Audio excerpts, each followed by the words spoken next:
Mesdames, Mesdemoiselles, Messieurs, bonsoir. Ici Pierre Lectin et Joseph Mercier qui vous parlent du stade Vélodrome de Marseille. Un stade Vélodrome qui comporte ce soir 25 000 spectateurs, abondamment garnis. Et nous allons vous commenter avec Joseph Mercier les péripéties de ce match international France-Allemagne. Joseph Mercier effectue, disons, à côté de moi, ses débuts officiels de conseiller technique. Et nous le retrouvons tout au long de la saison et ses conseils nous seront toujours extrêmement précieux. Son rôle consiste surtout à vous expliquer les actions que l'on comprend difficilement, à vous donner toutes sortes d'éclaircissements qui peuvent vous être utiles et qui vous conviendront. Le coup d'envoi est maintenant de ce match est maintenant donné. Alors que le coup d'envoi est donné, je voudrais vous signaler que l'équipe de France joue en maillot sombre sur votre équipe, à gauche de votre écran, alors que l'équipe d'Allemagne opère en maillot blanc, à droite de votre écran. Nous voudrions, Joseph Mercier et moi-même, dédier ce match ce soir à un garçon qui est absent à cause d'un accident survenu dimanche dernier au cours d'un match opposant le Red Star et l'Olympique Lyonnais. Ce garçon, c'est Fleury Dinalo. Fleury Dinalo qui avait été l'artisan d'une victoire contre la Pologne à Varsovie. Et ce soir, tous les joueurs de l'équipe de France, M. Dugoguez, le directeur de l'équipe de France et nous-mêmes sommes auprès de Fleury et allons commenter ce match pour lui. Voici la composition des deux équipes. Pour l'équipe allemande, dans les buts, Maier. À l'arrière, Fox numéro 2, Fichtel numéro 5, Lorenz numéro 3 et Schulz numéro 6. Dans la ligne intermédiaire, Beckenbauer numéro 8, Müller, Ludwig numéro 4 et Overhart numéro 10.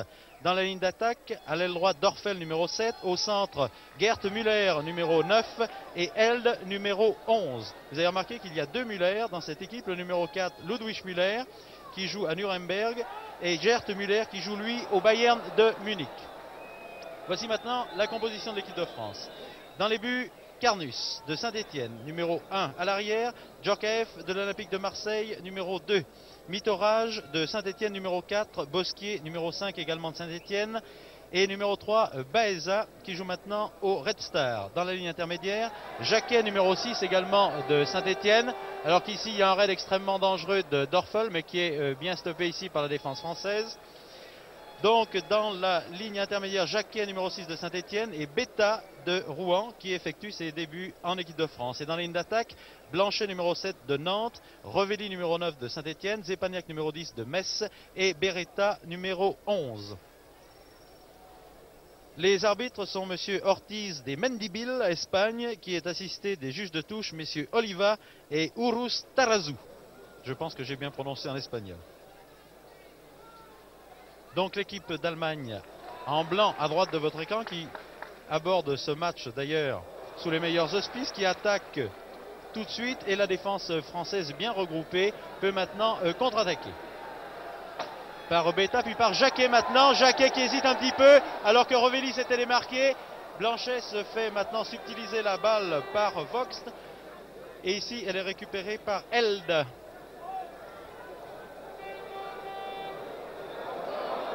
Attention, position de hors-jeu d'ailleurs, le juge de touche espagnol a bien levé son drapeau. L'on dégage ici par Mitorage.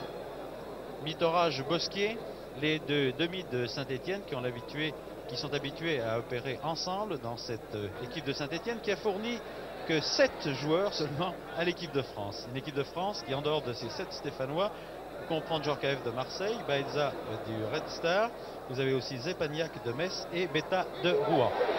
Ah, que cette base était très belle. Revelli d'ailleurs, et c'est à remarquer ce soir, de même que Jacquet sur cette action, suivent absolument toutes les balles. Ce France-Allemagne est un match amical, disons, sur le papier, et je vous assure que les deux équipes en veulent terriblement et ne vont absolument pas se faire de cadeaux, comme on le dit d'ailleurs dans le jargon sportif. Je voudrais tout de suite avoir l'opinion de Joseph Mercier. Eh bien, effectivement, ça part d'une manière assez agréable. Et moi, je viens de remarquer les deux démarquages de Revelli là, qui ont été extrêmement nets et qui ont déterminé d'ailleurs l'opposition du numéro 6. Parce que, puisque c'est un point de vue de technicien que j'ai à donner, on sait que l'Allemagne joue le béton, mais elle annonce vraiment la couleur. C'est-à-dire que chacun suit son homme et que Schulz est constamment en joueur libre derrière. Ah, c'est bon. Attention, vous avez remarqué une fois de plus d'ailleurs, Rovelli suit vraiment toutes les ouais. balles. Hein. Ça c'est absolument remarquable Revelli. pour ses débuts. Là c'est Jacquet qui effectue la touche d'ailleurs sur Rovelli, qui va laisser en arrière pour Mitterraj qui relance immédiatement sur Jacquet. Tout ça est très très bien joué. Un centre de Jacquet mais qui atterrit sur la tête en l'occurrence celui qu'on a appelé le verrouilleur, c'est-à-dire Schulz. Alors puisque là je vous pose la question, parlez-nous un peu du système adopté par les entraîneurs des deux équipes. Tout d'abord, celle d'Allemagne. On vient de parler de Schulz et je crois qu'il joue un rôle important. Oui, justement, je viens de remarquer une autre chose. Alors j'essaie justement de donner ce point de vue sur le plan tactique, si vous voulez. C'est que vous avez vu tout à l'heure l'incursion du numéro 6. Eh bien, il a fait ça sur la droite de Schulz. Et s'ils essaient par les ailes comme ça, ils vont peut-être pas, si vous voyez, Beretta, il va peut-être déborder par l'aile. Parce qu'avec ce libéro qui est derrière, c'est toujours très difficile de passer par le centre. Il faut ou le faire sortir sur le côté, ou alors évidemment chercher un point d'appui. C'est-à-dire que l'équipe d'Allemagne utilise un système qu'on peut appeler le 1-3-3-3 Ah oui, oui, oui. Et l'équipe de France le 4-2-4 classique. Il semble que ce soit assez classique, puisque regardez les deux arrières centraux. Oui. Tire très loin de Jacquet, mais alors là, vraiment très à côté. Nous verrons tout à l'heure parce que jusqu'à maintenant, ça a été assez net. Bosquier et Mitterraj jouent en doublette là. Évidemment, Mitterraj semble plus avancé, seulement pour l'instant, il ne marque personne, il n'y a personne dans le coin.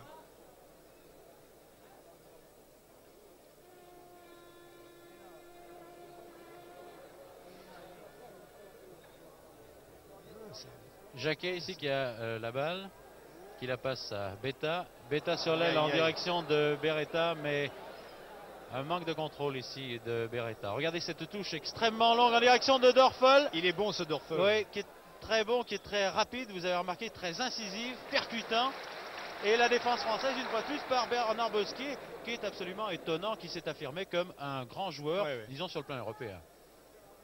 Je suis un peu trop spontané d'ailleurs en disant qu'il est bon, car ça vient de démarrer, mais il vient de faire deux actions.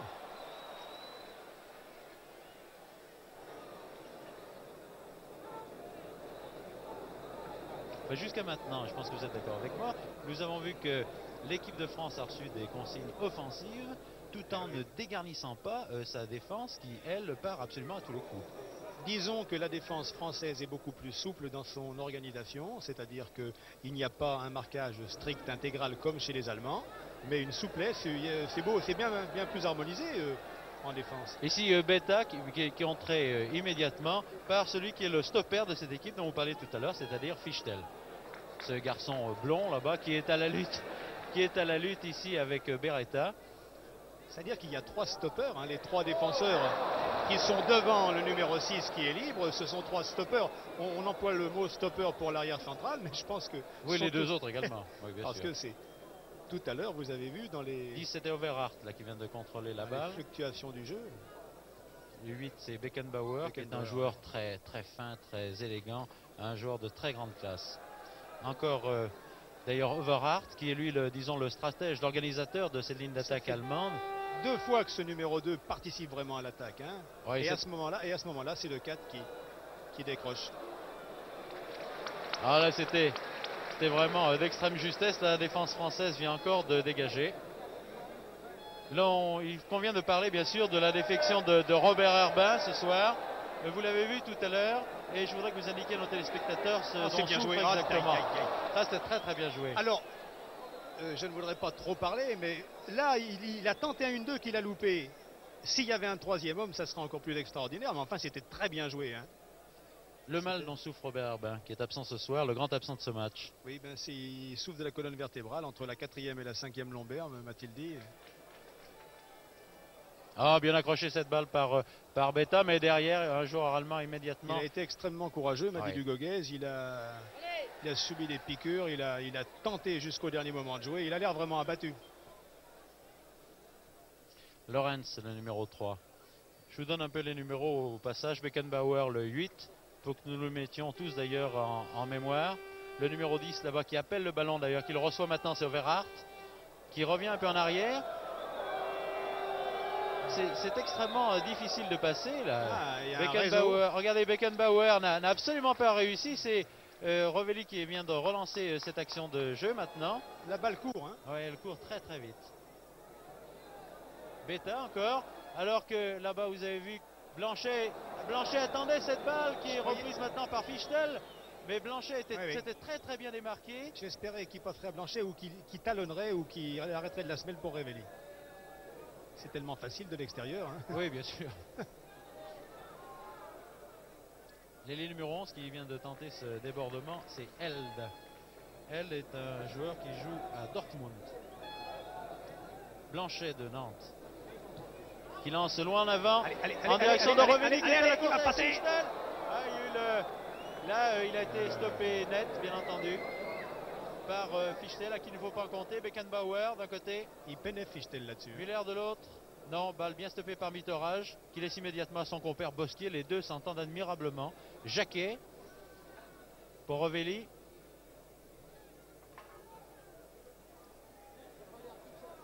Ah oui, tout ça également a été très bien joué.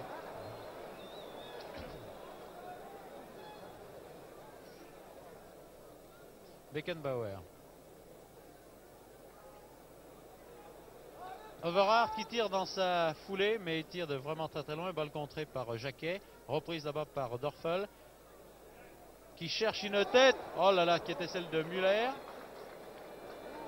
Held. Attention, cette action peut être extrêmement dangereuse. Held qui va centrer. Regardez s'il est rapide. Qui centre en retrait. Et Cardus a pu la dégager.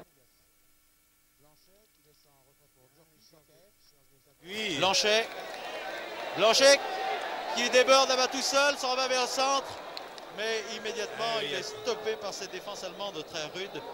Il y a toujours Schultz. Attention cette balle qui aurait très bien pu aller en corner, mais Georges Carnus l'avait vu au départ. Mitterrage maintenant, Jacquet qui lui a passé la balle, Jacquet qui laisse passer pour Zepagnac. Ah, regardez le 6 comme il est placé. Ouais. Jacquet. Loin en avant pour Revéli qui se heurte encore à Fichtel. Fichtel qui marque très bien son homme, qui est constamment sur lui, qui ne lui laisse absolument pas de champ. Hein.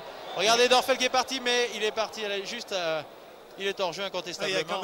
Il y a quand même un souci chez la défense française de contrôler les départs des joueurs, alors que la défense allemande a surtout un homme libre derrière. C'est net ça. Au point de vue organisation de jeu. Djorkaeff, sans dire qu'elle joue formellement en s'appuyant sur le hors-jeu, il contrôle les départs. Revéli, Djorkaeff qui déborde sur son aile. Oh, c'est bien joué. Oh, c'était bien joué. Aïe, Beretta est arrivé un petit peu tard. Il était pressé, il faut dire, par Fox. Mais tout ça était très bien joué. Ça disons que c'est la véritable attaque, la véritable orientation du football qui déborde par ses ailiers, qui centre et qui tire. Avec ce bétonneur, il est éliminé. Dorfel. Revéli, c'est plus qui a comme point d'appui Overhart, mais comment va-t-il lui passer la balle alors qu'il y a trois Français? Il a réussi quand même. Overhart, qui veut redonner à Dorfel, mais Dorfel n'a pas très bien compris, n'a pas subi l'action. Blanchet. Oh là là. Je crois que là, Revéli devrait se démarquer là tout de suite. Blanchet qui effectue un bon dribble d'ailleurs. Ah oui, Revéli a essayé de se démarquer là-bas, mais il est serré de tellement près par Fichtel que ça devient presque impossible. Il y a un moment où Fichtel est handicapé, c'est au moment où il voit monter le partenaire de Revéli qui a le ballon. À ce moment-là, il décroche Revéli, mais entre-temps, regardez, il lui met les menottes.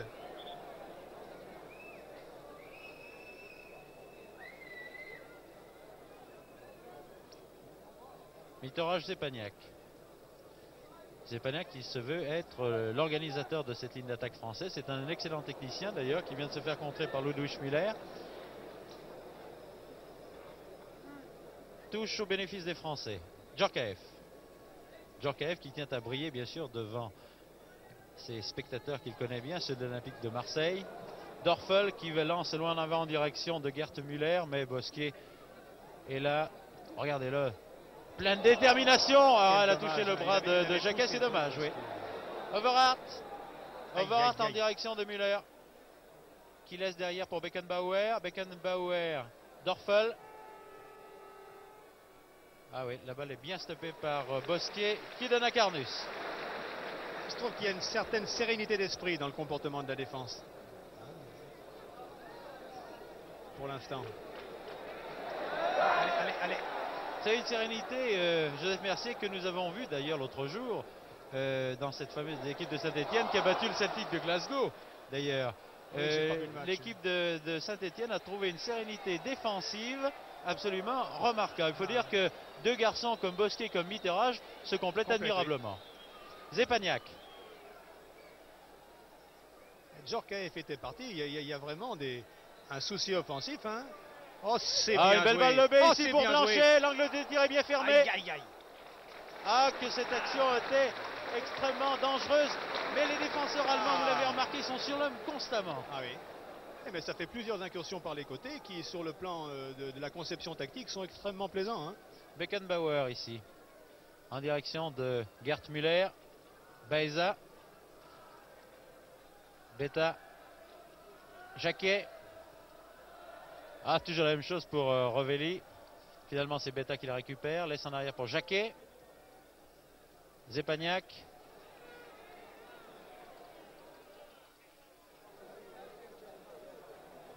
Regardez comme tous les joueurs sont absolument regroupés. Djorkaeff qui veut lancer en direction de Blanchet. Blanchet qui a... Oh, c'est dommage.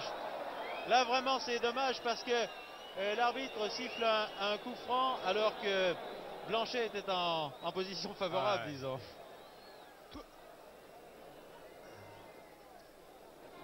C'est là où justement certains spectateurs et certains téléspectateurs se posent souvent la question, ne vaudrait-il pas mieux justement laisser le bénéfice à l'attaquant quand il est encore en possession du ballon? Raté. Le public siffle, mais vous savez, on ne réussit pas toujours tout en football. Zepaniak, c'est bien joué, qui lance ici pour Djorkaeff. Ah, Djorkaeff qui a manqué son centre, mais l'action est très très belle. Et on sent dans cette équipe de France un souci offensif, un souci défensif de très bon aloi. Et ça fait quand même plusieurs fois que Djorkaeff intervient sur le côté. C'est un corner d'ailleurs qui a été concédé par la défense allemande, par Lorenz. Tiré en retrait sur Zepaniak. Reprise de volée de Zepaniak qui avait amorti. Non. Zepaniak avait amorti la balle sur sa poitrine. Il a tiré dans sa foulée, mais enfin le tir manquait nettement de puissance. Gerd Müller qui laisse là-bas pour Dorfel. Attention, tout ça peut être dangereux. Dorfel qui déborde magnifiquement. Mais Baeza revient. Oh, le beau tir. Le magnifique tir de Dorfel. Alors que Baeza est très très bien revenu. Oui, parce qu'il avait un peu d'avance. Hein. C'est sprint d'ailleurs entre un ailier, en l'occurrence Dorfel ici, et puis l'arrière qu'il est obligé de le marquer, c'est-à-dire Baeza, sont absolument spectaculaires. Oui. Spectaculaire. Tête de Djorki. Vous savez que je dis toujours Djorki parce que je l'ai bien connu à Lyon. Et Djorkaeff est un garçon qui a fait des progrès absolument considérables. C'est un arrière très très sûr alors qu'il a débuté comme ailier. Bien joué. Ils n'ont pas le même style, les deux ailiers. Mitterrand qui laisse pour Blanchet. Oh, une petite bousculade. Overhart. Non, c'est Mitterrand qui a gardé le ballon. Très bien. Zepaniak. On a envie de pousser le joueur là. Zepaniak qui continue. Va-t-il le donner à Beta ou lancer sa balle en avant? Non, il laisse à Zepaniak. Quelle densité. Oh, bien joué ça, Revelli. Zepaniak, une balle levée pour surprendre la défense, mais non. C'est vraiment la densité défensive là. Hein. Oui. Là, l'action de jeu était très bien développée par Zepaniak. Cette balle levée était magnifique, mais Revelli n'a pas eu le temps de revenir. Held pour Müller, qui redonne d'ailleurs à Held et le prend à contre-pied d'ailleurs. Touche au bénéfice des Français. Djorkaeff. Jacquet. Beta. Zepaniak, pardon. Allez. Overhart. Overhart pour Gerd Müller. Gerd Müller qui se défend malgré deux joueurs. Held. Défense française est bien regroupée sur cette action. Longue transversale.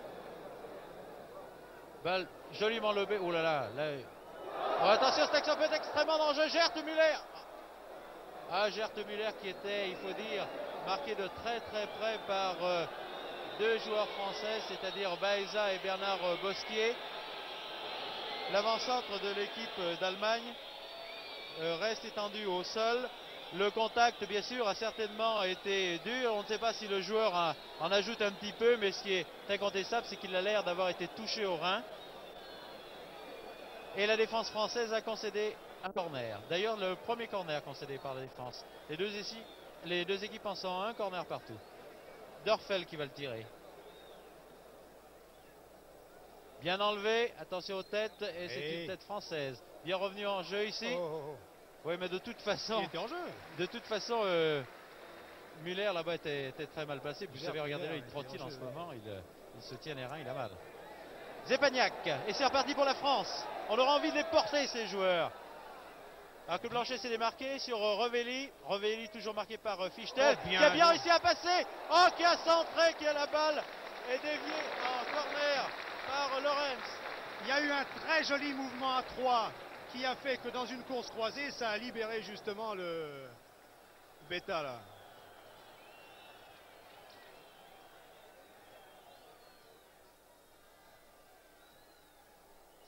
Beretta qui vient de tirer, qui cherche la tête de Jacquet. Jacquet et Beckenbauer qui étaient à la lutte. Fox qui lance en direction de Overhart. Fox, non pardon, Dorfel maintenant. Dorfel, Overhart. Mais il n'y a pas beaucoup d'Allemands en attaque là. Ludwig Müller, Beckenbauer. C'est osé. Ce tir de Fox, c'était vraiment, comme vous le dites, un tir osé. C'est osé. Enfin, c'est osé parce qu'il l'a raté, mais s'il envoie un très magnifique tir. Oui, mais ça, c'est un tir d'arrière. Ouais. Enfin, faut rien dire si tout à l'heure il envoie un truc terrible de 35 mètres.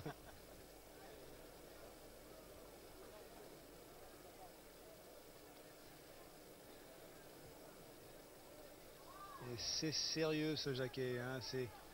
Oh. Zepagnac.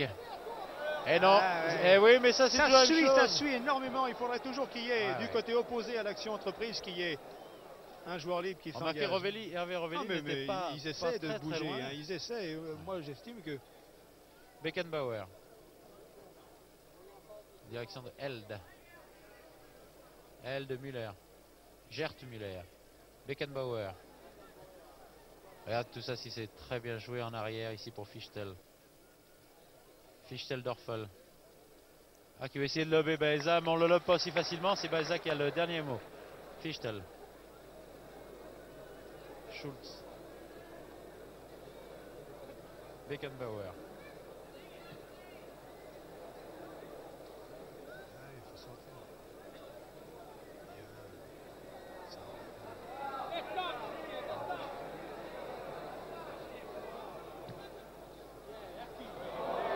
Ah oui, mitorage en direction de Revelli. C'est Fox qui est le premier sur la balle, qui a transmis à Mayer. Mayer, Beckenbauer, Gert Müller. Overhart, pardon. Fichtel, s'il continue comme ça, il va aller le border ce soir, Revelli, ma parole. Overhart, bien joué. Elle. Jacquet. Jacquet qui ce soir est un des poumons, c'est comme ça qu'on l'appelle d'ailleurs en football, un des poumons de l'équipe. C'est un garçon qui est constamment à l'arrière, qui relance son attaque, qui lui permet d'ailleurs à son attaque de se reposer. Ici, Gert Müller. Beta. Bosquier. Il n'a pas le track, Beta. Hein? Pas du tout. Jacquet. Zepagnac. Ils maîtrisent le ballon, hein, les Français. Hein? Juste comme je dis, failli. Zepagnac, non, ils l'ont récupéré. Zepagnac, Beta. Revelli. Aïe. D'ailleurs, remarquez que Beta n'a absolument pas peur. Hein. Il se précipite sur toutes les balles. Müller. Gert Müller. Overhart. Held. Ça manque de spontanéité. Bien joué. Balle bien bloqué par bien joué. Très applaudi, qui le mérite d'ailleurs. Beckenbauer. Müller. Vous avez remarqué le style du numéro 11. Hein, il attaque toujours son adversaire. Hein, ça, c'est excellent. Parce que... Mais il n'empêche que la maîtrise de Djorkaeff lui a permis de bien récupérer le ballon. Longue balle en avant. Beretta ici qui est à la course avec Vox. Mais c'est Schultz qui va dégager, qui dégage en effet. Direction de Fox. Tout ça aussi, c'est très bien joué. Quelques spectateurs applaudissent et ils ont tout à fait raison. Quand l'adversaire joue bien, eh bien, mon Dieu, il faut l'applaudir au même titre d'ailleurs que l'équipe de France.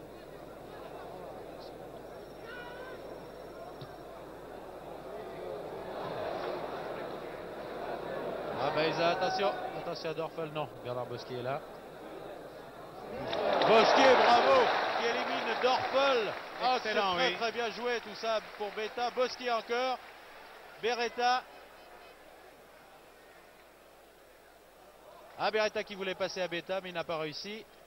Intervention allemande. Beckenbauer qui joue très replié ce soir. Held. Ah, quelle maîtrise, Mitorage. Blanchet.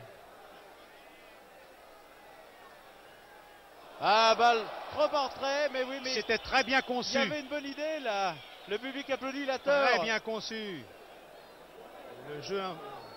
Mitorage. Oh là là, trop tard. Ah, il a vu. Quelle balle. Il a vu. Pour Djorkaeff qui va arriver trop tard. Aïe, oui, excellent. Et Djorkaeff d'ailleurs, excellent. A été très sportif puisqu'il n'a pas voulu blesser le gardien allemand Meyer. Oh, c'était bon ça. Excellent parce que c'était net comme appel de balle. Hein. Beckenbauer, Ludwig Müller, Dorfel. Il m'inquiète ce Dorfel. Ovrat qui tente sa chance de très loin. Beau tir d'ailleurs. Beau tir de Vrat. Bien arrêté par Carnus. Jacquet. Zepagnac. Bien joué. Pour Beta, bon. Bravo. Beta qui repique vers le centre. Cherche un partenaire, va trouver Rovelli. Rovelli qui lance Beretta. La défense allemande est là, mais Blanchet récupère la balle. Ah, la défense allemande repousse toutes ses attaques là actuellement. Ah, pour passer là, c'est vraiment difficile tellement il y a de monde. Hein. Revelli a très bien joué tout à l'heure. Il a vu qu'il était hors jeu et s'est arrêté. Oui, mais là les joueurs sont beaucoup trop regroupés vers le centre. C'est ça. Il n'y a pas moyen de passer par le centre. Ah oui, là c'est déjà trop fermé avec le verrouilleur alors. Alors là justement, je voudrais vous poser une question qui est importante. Vous êtes, je pense, pour le rôle, le plein emploi des ailiers, vous. Ah là, il n'y a pas de bon football sans le plein emploi des ailiers et le plein emploi des ailes. C'est ça. Oui, les ailiers et les ailes. Et là, c'est bon, ils sont sur le côté. Blanchet. Il mobilise deux gars. Très bien. Qui déborde très bien. Centre. Ah, quel dommage. Non. Ah, c'est dommage. Ludwig Müller est là à récupérer cette balle. C'était trop resserré au milieu. Il y avait Beretta qui était trop près de Revelli là-bas. Mitorage, tête de Zepagnac. Beckenbauer. Ah là, les Allemands ne sont pas très à l'aise devant ces offensives françaises. Blanchet, bien joué. Appuyé par Djurki de l'autre côté. Bravo Beretta qui a compris. Djorkaeff, c'est bien joué. Oh là là là là. Que tout ça était bien joué, c'est encore reparti. Décidément, les Français y croient, il faut y croire. Bosquier. C'est également osé. Ah, c'était bon, hein. Il y a eu un excellent passage là. Hein. Ah, c'est absolument fantastique. Ça a d'ailleurs déclenché une canne de tout. Je trouvais vraiment tout ça très beau.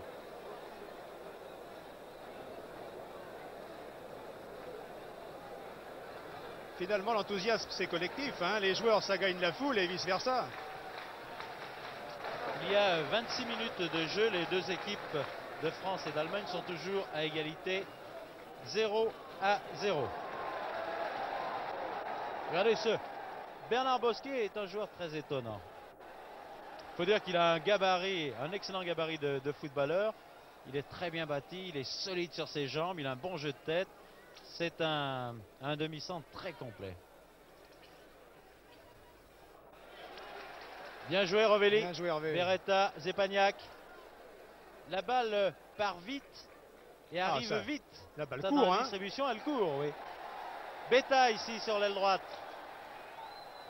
Balle contrée par Beckenbauer. La lutte des deux numéros 8. Oui. Corner.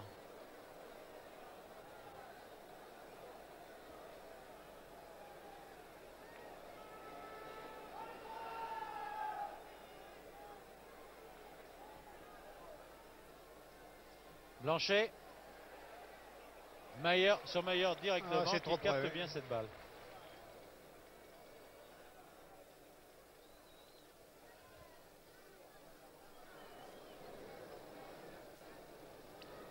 Dorfel-Schultz. Dorfel. Evrat. qui cherche Beckenbauer, qui va le trouver. Non, oui. il n'a pas trouvé parce que la défense française était encore là par Baeza. Zepagnac. Bien joué sur Beta. Beta qui est à droite, qui est à gauche. Excellent. Zepagnac. Ah, bravo, très belle action. Beretta. Les écrans et les... Oh, très bien. Un centre-tir de Beretta. De très bonne veine. La préparation était excellente. Hein. Si la balle avait été redressée en retrait, évidemment, ça aurait été plus rentable. Mais aïe, aïe, aïe. Oh là là, attention, c'est dangereux. Oui, là, le juge de touche a levé son drapeau, non pas parce que Dörfel était en position de hors-jeu, mais parce qu'il avait touché la balle de la main. J'ai l'impression que ce Dörfel, il ne faut pas le laisser libre, hein, parce que il a une grande vitesse de course, il a des changements de pied assez bons. Hein. Bien joué, Beta. Ah, c'est bien. Beretta. Il y a une bonne liaison entre les joueurs. Et sans arrêt, il permute, ce qui est tout à fait... Vitorage, très bien monté, qui tente sa chance. Non. Lorenz qui récupère cette balle. Beckenbauer. Held. Devant Blanchet. Beckenbauer encore. Djorkaeff qui a commis ici une petite faute. Il va se racheter devant Overath. Un centre d'Overath. Belle amortie de la poitrine d'ailleurs de Bosquet. Ah, les Allemands sont repartis. Overath. Attention à la tête de Müller. Non, il y a d'abord eu la tête de Bosquet et celle de Baeza. Et Jacques. Tout ça est très bien joué ici. Une passe imprécise. Ludwig Müller. Oh là là. La Baeza a stoppé littéralement Fox qui a demandé à l'attaque.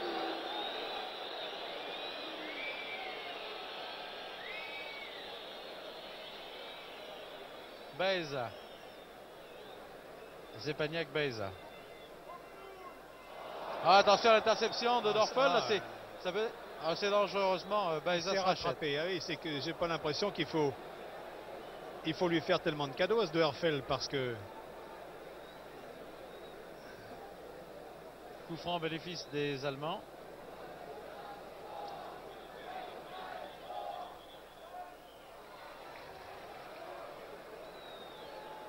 Pourquoi faire tirer un coup franc?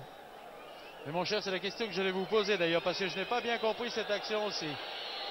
J'ai l'impression que les joueurs français ont peut-être dû s'avancer un peu trop. C'est la seule raison. J'avoue que j'étais en train de regarder le tireur justement, et comme j'ai vu qu'il prenait un risque à ce moment-là, du moment qu'il prend le risque... Oh, attention! Oh là là là là! Ce tir de Müller. Vous avez remarqué cette passe de Fox qui a donné à Müller, et Müller n'était pas marqué de très très près, a bien failli la glisser, à bout portant d'ailleurs dans les buts français. Il faut faire très très attention. Lorenz n'est pas fini d'ailleurs. Il s'était intelligemment fait oublier. Lorenz il vient la rechercher encore. Blanchet. Bien joué Blanchet.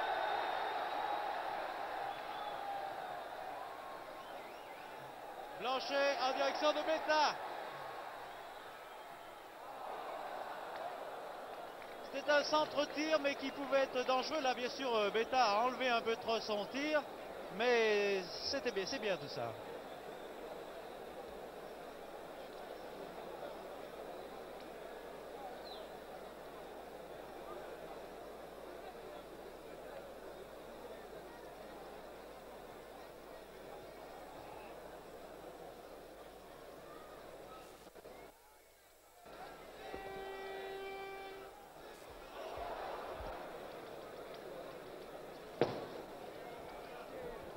Il y a maintenant, Joseph Mercier, 30 minutes de jeu. J'aimerais avoir votre opinion technique sur le match que vous venez de voir jusqu'à maintenant. Mon opinion, c'est que, évidemment, là, c'est peut-être mon côté supporter, bien sûr, mais si l'équipe de France continue à faire un match comme cela, on ne pourra pas dire que l'équipe de France, finalement, a dû faire face à une opposition athlétique par rapport à sa propre structure physique, si j'ose dire, parce qu'on ne voit absolument pas la supériorité physique des Allemands dans ce match, dans les 30 minutes. Je pense que nous sommes d'accord. Sur le plan tactique, c'est ce que j'aurais dit à la mi-temps, sans doute. Ils cherchent sans arrêt à permuter, ce qui est la chose la plus positive à faire devant un béton, et ils réussissent souvent à les mettre en difficulté. Moi, je ne parle pas là en supporter, mais vraiment en observateur.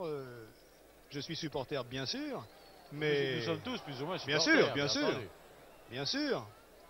Mais enfin, le point essentiel, c'est de rester objectif. La Lorenz qui vient de se faire débarrasser de la balle. Oui, on parle toujours de la supériorité athlétique des Allemands. Elle n'apparaît absolument pas. Non. Enfin, évidemment, il y a 30 minutes qu'on joue, mais elle n'apparaît absolument pas. Blanchet. Blanchet qui joue très bien d'ailleurs. Oh, c'est très bien. Bien joué. Il prend la défense complètement à contre-pied pour Djorkaeff qui n'a pas assez levé sa balle. Oh, c'est bien joué. Oh, c'était bien joué. Rovelli sensationnel. qui est revenu chercher cette balle, qui a centré. Et il s'est fait mal. Malheureusement d'ailleurs, il s'est fait mal en centrant. Personne pour reprendre Blanchet s'est fait mal. Son centre. Aïe, aïe, aïe, aïe, aïe. Blanchet qui a déboulé là-bas tellement rapidement. Je pense que Jean Bescon, si Jean Bescon pouvait montrer le Blanchet qui est sur la touche là-bas, qui s'est blessé, qui est entré d'ailleurs dans la palissade tellement il allait vite, il n'a pas pu se freiner à temps. Espérons qu'il y a plus de peur que de mal d'ailleurs. Zepaniak. Oui, ici Bernard Blanchet. Ici Beckenbauer qui a commis une faute incontestable sur Zepaniak, alors que vous venez de voir Bernard Blanchet auprès duquel se trouvent tous les soigneurs de l'équipe de France. Oh, que c'est bien tiré! C'est très bien tiré par Bernard Bosquier. Vous savez que, je dis ça pour les téléspectateurs qui sont plus profanes, Bernard Bosquier est toujours l'homme qui vient tirer les coups francs de loin. Et il a une puissance de tir absolument incroyable. Vous venez d'en avoir la démonstration il y a quelques secondes. Attaque allemande maintenant, interception de Jacquet. Jacquet qui joue également très très bien dans cette première mi-temps. Regardez la circulation de cette balle. Beta qui va la chercher. Beta qui déborde. Ah, qui a été stoppé là-bas. Qui a été stoppé là-bas d'une manière un peu rude par Ludwig Müller. Mais enfin, incontestablement, il y a un corner. L'arbitre est venu. Corner qui est bien tiré par Beretta. Alors, directement dans les mains de Mayer. Alors que Jacquet a très très bien sauté. Il y a de l'intensité dramatique. Oui. Ça, ce soir, bien sûr, aucun but n'est marqué, mais sur le plan de l'offensive et sur le plan de la qualité du jeu, je crois que nous sommes bien servis. Oui, oui. Il y a quelques grincheux qui, bien sûr, voudraient que ce soit bon, qu'il y ait des buts, mais moi, je pense que nous ne sommes pas déçus. Lorenz, Beckenbauer.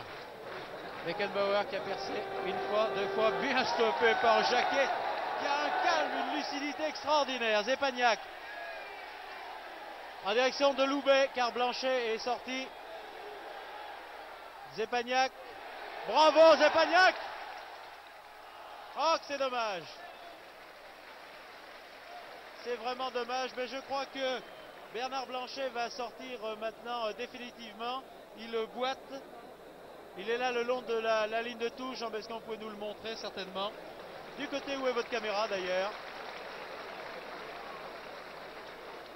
Regardez-le, Blanchet, il vient claudiquant. C'est bien dommage. En tout cas, de toute façon, ça doit être en centrant. Il est resté 32 minutes sur le terrain. Il a fort bien joué. C'est Loubet, le joueur de Charlie Loubet de Nice, qui est entré sur le terrain maintenant à l'aile droite. L'ailier droit anonyme, il n'a pas de numéro. Oui.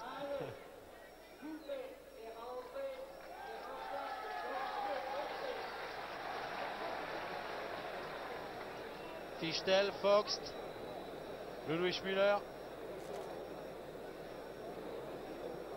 C'est vraiment dommage parce que Blanchet avait fait quelques bonnes incursions. Il est revenu. Loubet, je ne sais pas dans quelle forme il est actuellement, parce que sinon il est très rapide, il peut également les mettre en difficulté. Dorfel dans ses œuvres là-bas. Joseph Mercier vous le disait il y a quelques instants, il est très dangereux. Foxt. Sa première action... Attention. Évidemment, c'est peut-être un tort, mais c'est un peu mon style de me fier un peu comme ça à l'allure d'un gars et à ce qu'il semble donner. Et moi, il me fait peur, ce gars. Oui, oui, oui. Regardons ensemble ce corner. Ça y est, qui est tiré par Dorfel, alors que le spectateur vient de jeter un pétard. Dorfel qui cherche une tête. Qui a bien failli d'ailleurs trouver celle de elle, mais qui a trouvé celle de Jacquet au passage.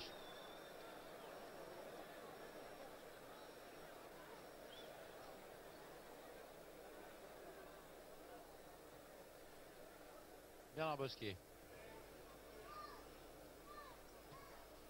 Longue balle en avant en direction. C'est le prototype de balle, ça, qui est favorable pour l'homme libre. Et en l'occurrence, c'est bien sûr finalement il n'y a que lui de libre, parce que les autres, ils ont du travail, oui. Ils sont pris à... Et le marquage est vraiment très strict. Oh là là là là là. Attention, Held. Sante. Ah, ça, la défense française ne laisse absolument rien passer. Beretta. Avec Foss qui le marque aussi de très près. Beretta qui a encore la balle. Il a Dorfel sur le dos maintenant. Et il a encore le ballon. Et il l'a bien passé à Betta. Bravo à Beretta. Et oui, maintenant il se trouve aux prises avec deux, Revelli, parce que vers le milieu. Voilà, par les côtés, bien joué, à sortir. Jacquet. Eh oui, mais ce sont des choses qui arrivent. Ça te manquait une balle. Ovrat. Schutz. Dorfel.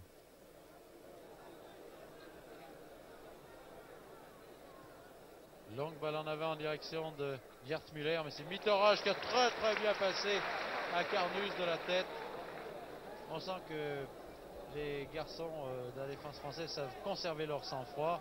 Regardez Bosquet là actuellement qui lance loin en avant. Et la balle est passée pour Loubet. Allez. Schultz. Loubet encore la balle. Oh, elle vient de toucher Mayer.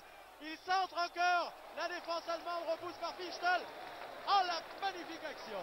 Ça fait plaisir d'assister à un football aussi offensif alors que le pauvre Blanchet pleure là-bas et qu'il est obligé de se retirer. C'est terminé pour lui. Loubet. Ovrat.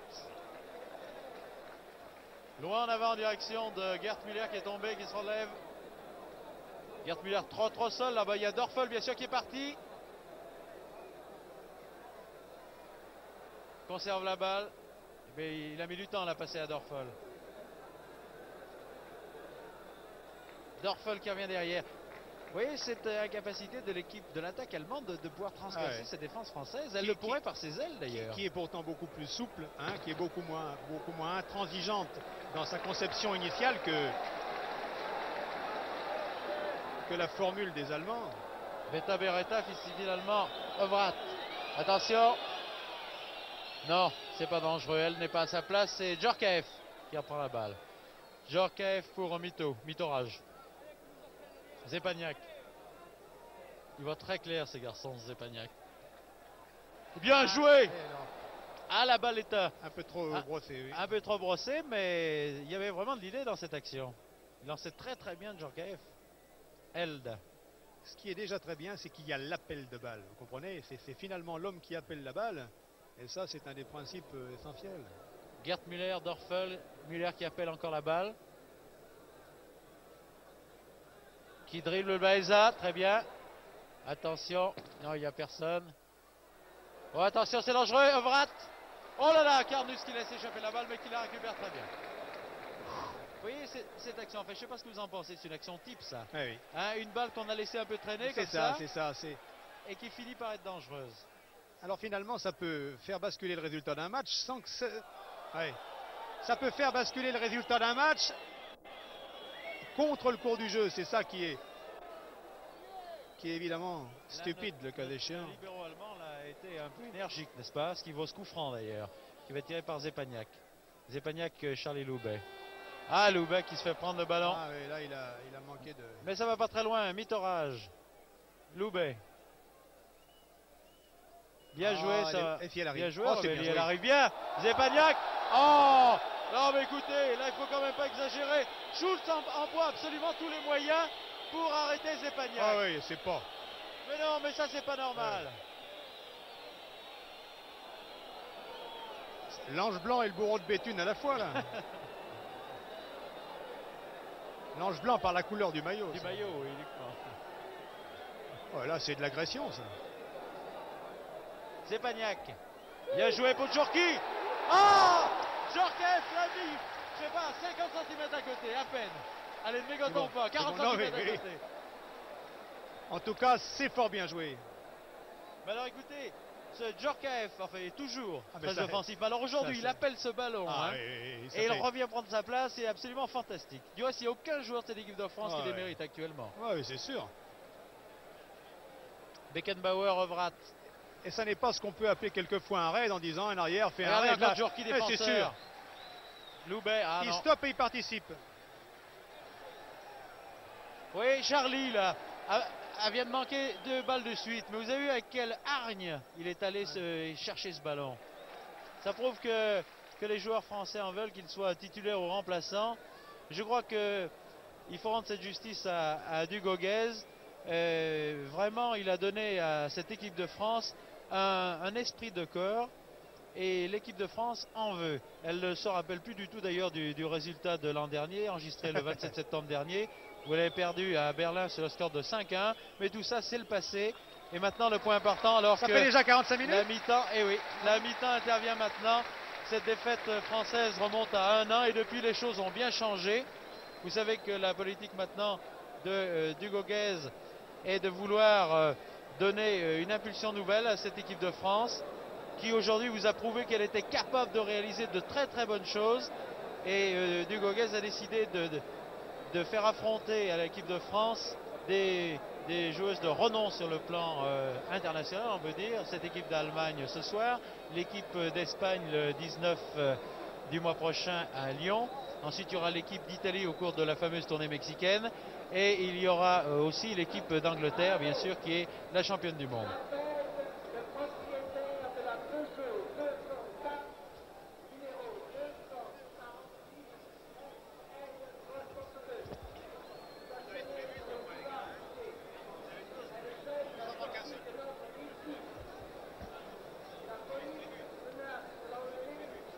Bien, je vais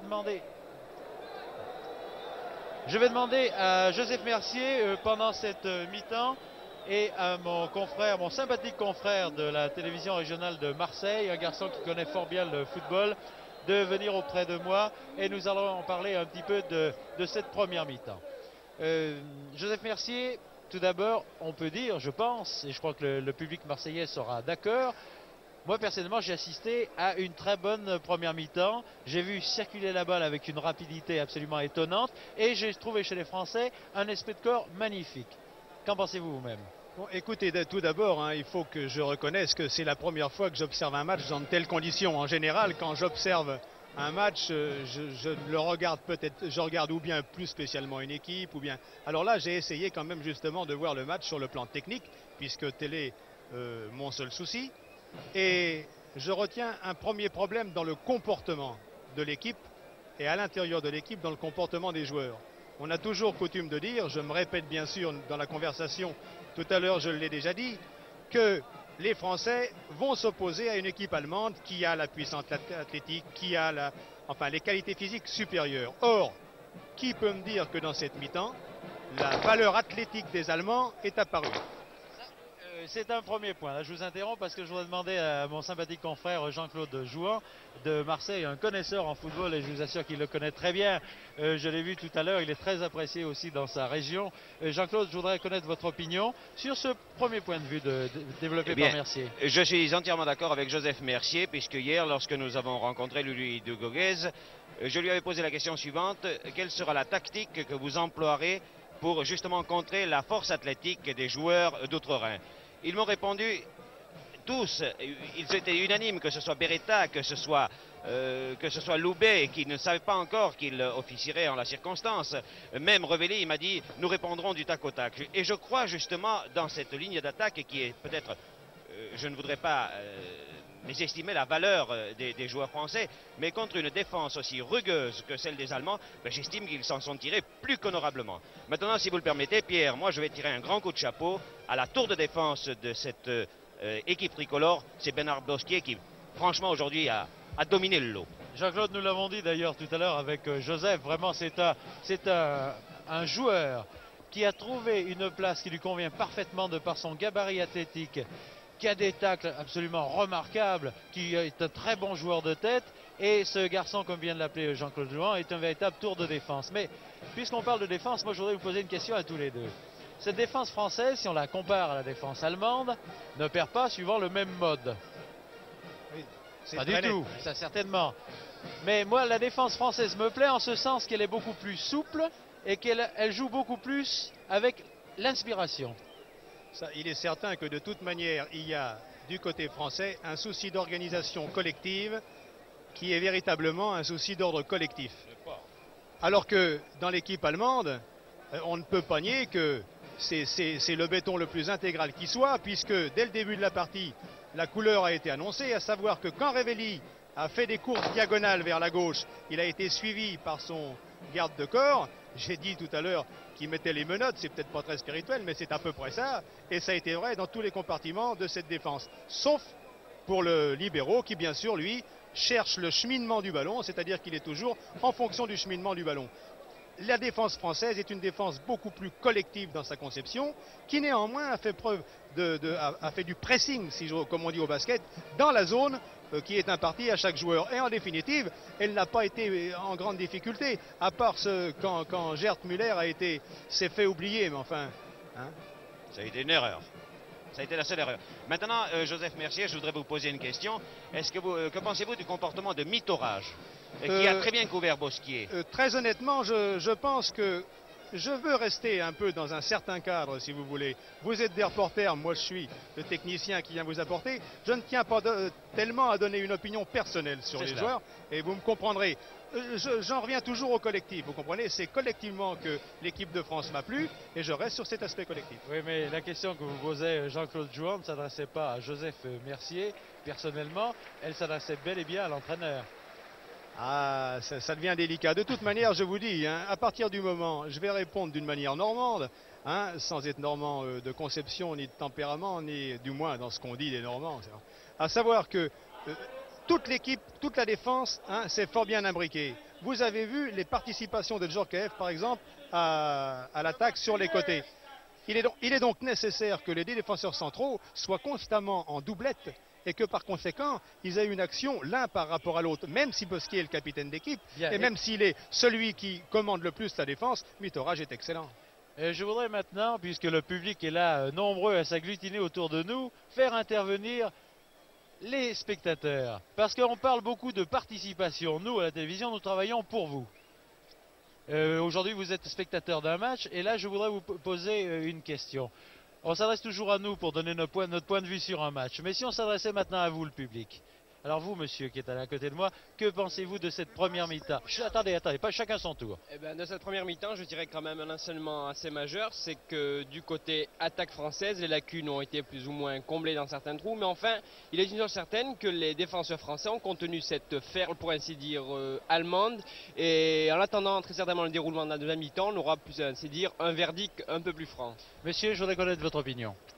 Bien, moi, j'attendais beaucoup plus de l'Allemagne, voyez-vous. Je n'ai pas été déçu, mais enfin, je croyais qu'ils étaient un petit peu plus forts qu'aujourd'hui, voyez-vous. Mais enfin, l'équipe de France m'a réellement surpris. Maintenant, je voudrais vous poser une question, moi, maintenant, monsieur. Est-ce que vous avez assisté à France-Yougoslavie?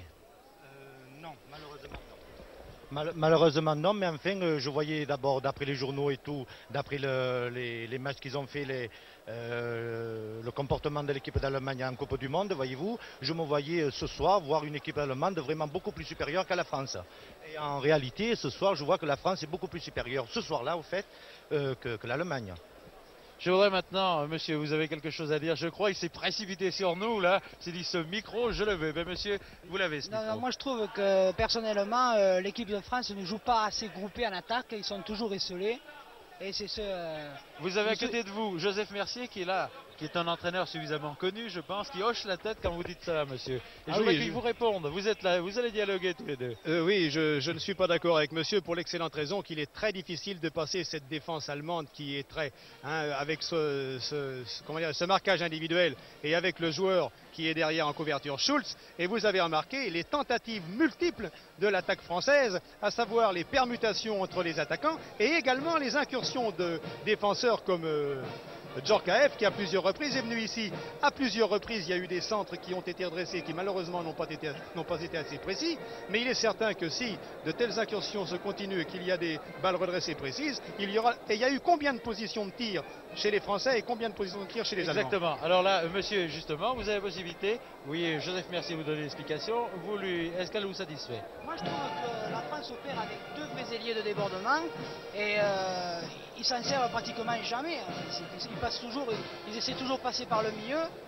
Or, moi, je trouve qu'ils devraient essayer de passer par les ailes.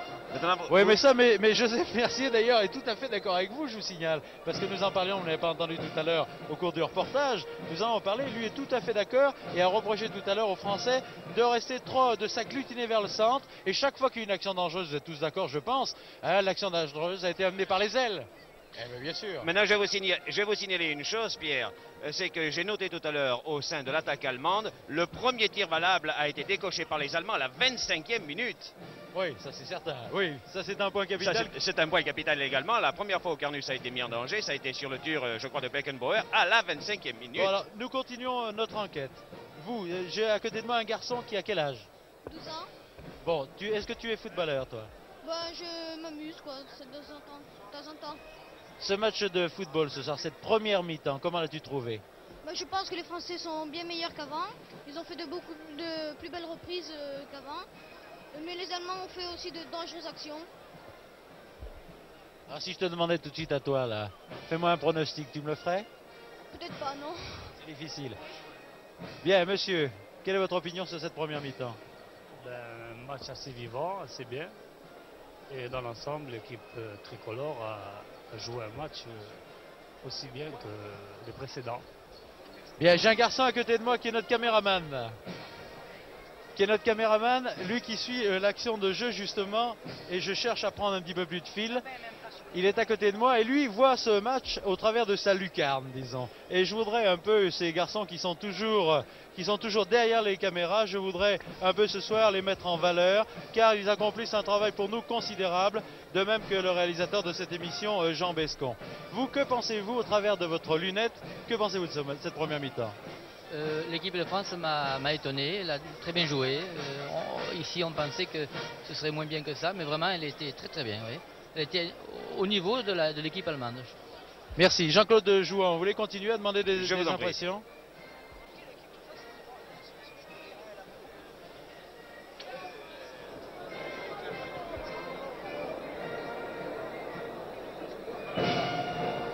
Monsieur, vous venez d'assister à la première mi-temps. Est-ce que vous avez vu la rencontre France-Yougoslavie? Je n'ai pas vu la rencontre France-Yougoslavie, mais par contre j'ai vu la semaine dernière la rencontre Saint-Étienne-Celtic de Glasgow.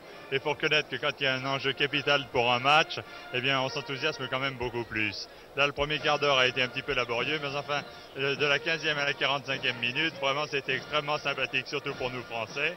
Et si la deuxième mi-temps est à la même image, je crois que c'est quand même encourageant pour l'avenir de l'équipe de France. En ce qui concerne justement cette attaque française que l'on a tant décriée, que l'on a critiquée quelquefois en disant c'est une attaque qui joue au football mais qui ne marque pas des buts, elle a eu plusieurs occasions de but. Est-ce que vous pensez que la défense allemande n'est pas à la hauteur de sa réputation? Et là je m'explique, nous assistons quand même à une rencontre où la France se mesure au vice-champion du monde. Que pensez-vous de cette défense allemande? Oh, bien, écoutez, la défense allemande a été, disons, un petit peu dépassée en 2 ou 3 occasions, mais enfin je crois quand même que les footballeurs français ont à souffrir pour arriver à passer une défense allemande comme celle que nous voyons aujourd'hui, même si ce n'est pas la grande défense de l'équipe d'Allemagne qui a été vice-championne du monde. Inversons les rôles maintenant, que pensez-vous de la défense française vis-à-vis de l'attaque allemande? Je trouve qu'elle est parfaitement à la hauteur et j'apprécie une fois de plus les interventions de Bernard Bosquier, qui est quand même un leader de l'équipe de France qui fait plaisir à voir. Et je crois que si nous avions plusieurs Bosquier en équipe de France, eh bien, je crois que les résultats seraient tout autres et nous serions prêts pour 1970. Merci infiniment, monsieur. À vous, Pierre. Merci, Jean-Claude. Oui, je parle bien dans le micro, c'est bien ça. Dites-moi, vous venez d'assister à une première mi-temps. Vous êtes, à vous voir, comme ça tout de suite, je le sais, un amateur de football. Bien sûr. Et un grand amateur de football. Alors, vous allez m'analyser. On veut que les spectateurs d'un stade et les téléspectateurs, tout le monde participe à un match de football. On aime tous ça finalement. Alors vous allez participer à cette émission, à cette retransmission. Cette première mi-temps, là, elle vous a déçu, elle vous a plu, elle vous a enthousiasmé? Il m'a beaucoup enthousiasmé. Voilà, il a bien joué, l'équipe de France. Il a très bien joué. Et je voudrais qu'il joue tant mieux. Je ne sais pas qui à quelle première mi-temps. Vous, quelle est votre opinion? Eh ben, moi, je vois qu'ils ont bien joué et j'ai l'impression que s'ils continuent comme ça, enfin, on arrivera à avoir quelque chose de très bien. Oui, c'est ça le point capital, parce que nous sommes tous d'accord, hein, qu'on soit reporter, qu'on soit un joueur, qu'on soit spectateur, etc. On est tous d'accord, ce qu'on veut tous, c'est voir du beau jeu. Et pour le beau jeu, on se déplace, et là-dessus, on est tous d'accord. Mais enfin, sur cette première mi-temps, elle était intéressante. On est tous d'accord? Très bien. On attend la deuxième mi-temps, on espère qu'ils feront mieux et marqueront. Eh bien, écoutez, regardez-les, ils arrivent, allez vous asseoir, et bonne fin de match. Au revoir.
Nous allons assister maintenant à la deuxième mi-temps de ce match France-Allemagne. L'équipe de France maintenant a changé de côté. Elle joue à droite de votre écran en maillot sombre toujours. Et l'équipe d'Allemagne, dans cette équipe d'Allemagne, joue maintenant le numéro 13 qui vient de rentrer sur le terrain.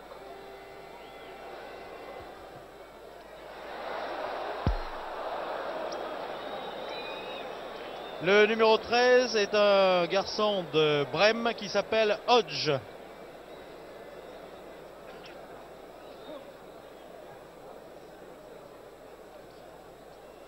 Le score, bien entendu, est toujours de 0-0, n'a pas changé depuis tout à l'heure. Oh là là! Quel engagement physique pour ce Dorfel Hodge. Vogt qui monte. Pour Dorfel, alors qu'il veut centrer, mais son centre va tout à fait dans les spectateurs qui sont derrière la cage de Carnus.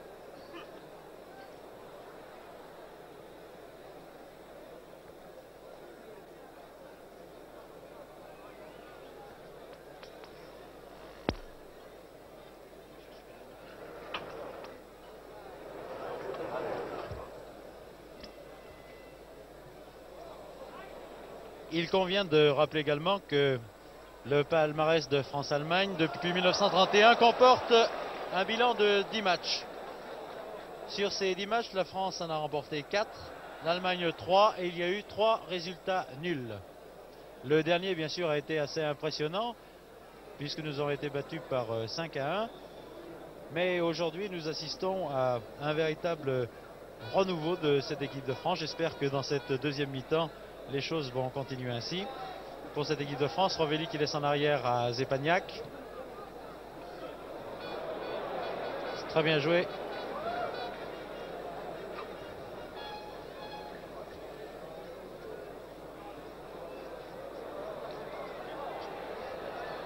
Gerd Müller.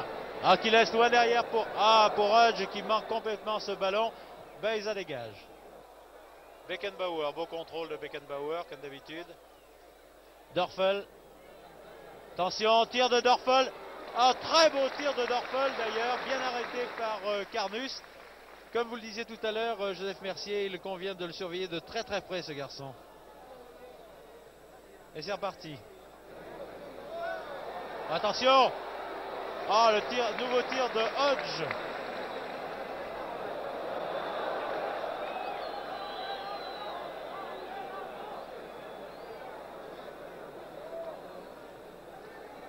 Joue dans l'axe maintenant, Beckenbauer. Ah, attention au con.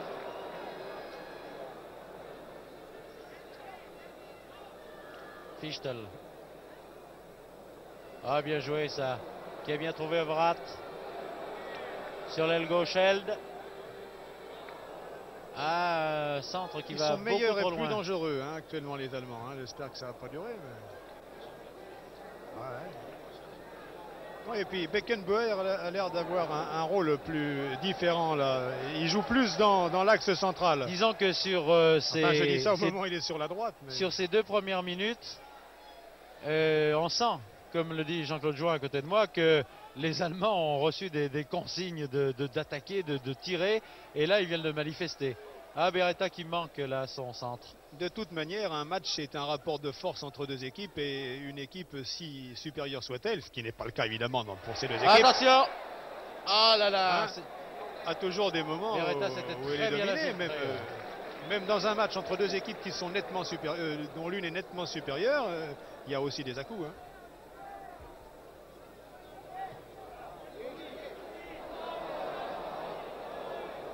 Ah oui, Zepaniak n'a pas voulu tirer ici parce qu'il risquait de blesser son opposant allemand. Overath sur Held. Gerd Müller attend la balle, là-bas en avant. Overath en arrière. Et là, il y a un regroupement au centre. Comment faut-il passer? C'est la question que le joueur se pose actuellement. Schulz. Bien Bernard Gosquet. Bon contrôle en pleine course.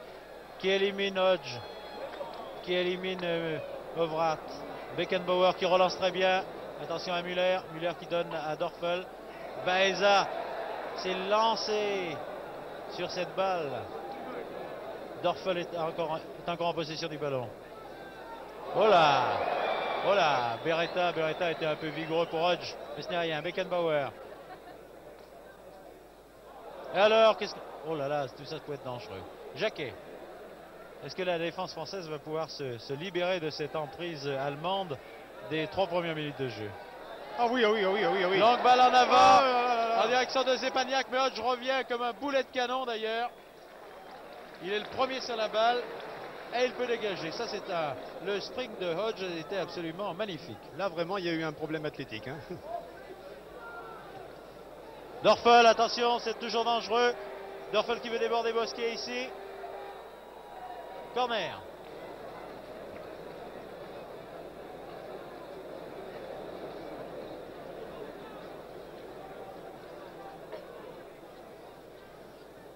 Dorfel qui tire ce corner.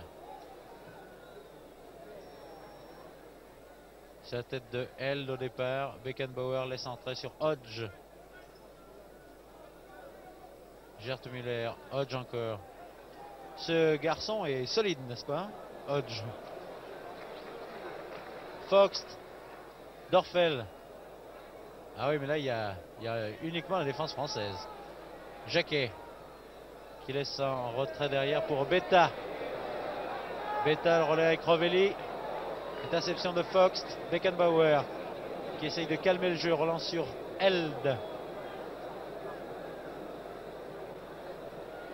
À la lutte là-bas avec Djorki. Ah, très beau centre. Très beau centre malgré Djorkaeff. Zepaniak. Bien Beta. Rovelli. Loubet. Oh, quel dommage.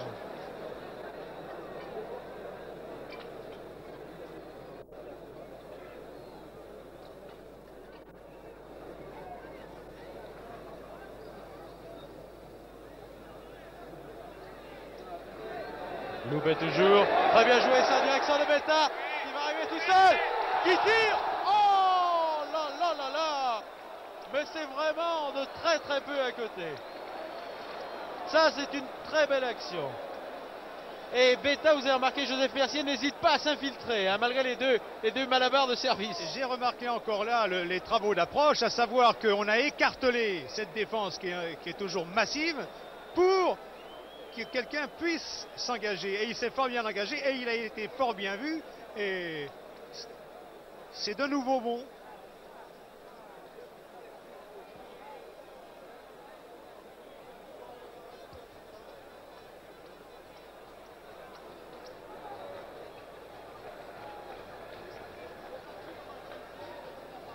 Neuvième minute de jeu, ce tir de Beta qui a été magnifique, ce dégagement de Bosquier l'est néanmoins aussi, alors qu'on s'accroche là-bas aussi un petit peu.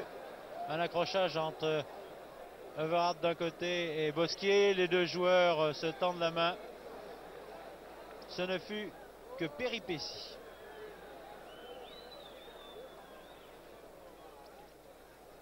Beckenbauer, c'est la même chose, qui cherche à organiser le jeu au milieu du terrain. N'a pas la tâche tellement facilitée, Joseph Mercier. Non, moi j'avoue que les Allemands pressent un peu notre équipe là, dans ce début de deuxième mi-temps, en dehors de cette action très bien menée là par l'équipe de France. Mais enfin, Beckenbauer ne montre rien de particulier comme il l'a fait dans bien des cas. Une démonstration de la défense française. Zepagnac, regardez le dribble court de Zepagnac qui était une merveille, mais il y avait 3 joueurs allemands. Hodge a encore récupéré cette balle. Overath. Hodge. Attention! C'était bien joué de la part des Allemands. C'était bien joué ça.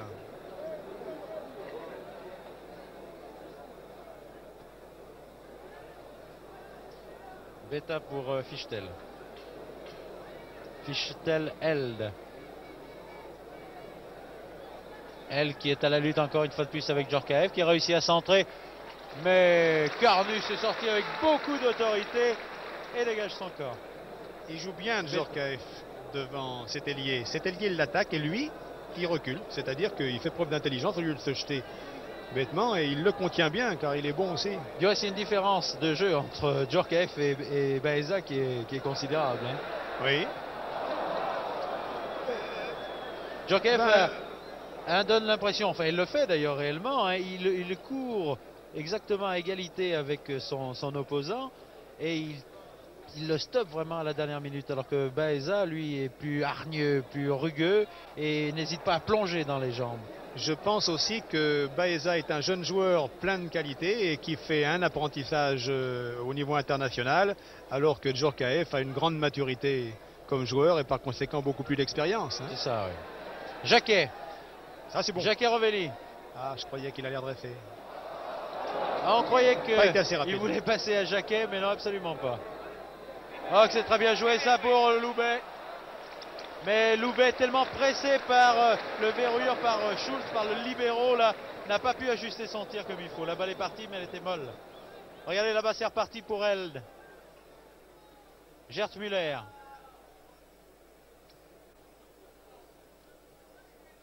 Overath. Et la défense française est bien regroupée. Il y aura des problèmes. À moins un tir de loin de Beckenbauer. Ah non, c'est un peu difficile. Gert Müller. Gert Müller, Overath. Non, tout ça n'a rien donné.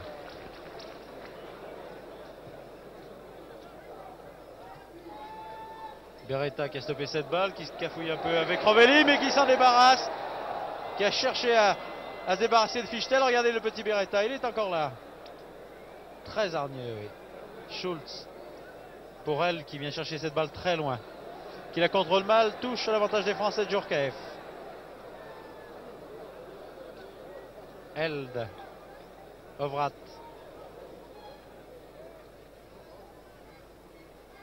Beckenbauer. Ah, qui est très bien passé là. Oh, Zepagnac l'a stoppé. Ah, c'est pas grave ça. Bosquier. Loubet. Et tout de suite, Djorkaeff pour Loubet. Ah oui, mais là, ah, c'est dommage. La passe est un peu croisée là. C'est dommage. Elle était un peu longue. Ah, oui.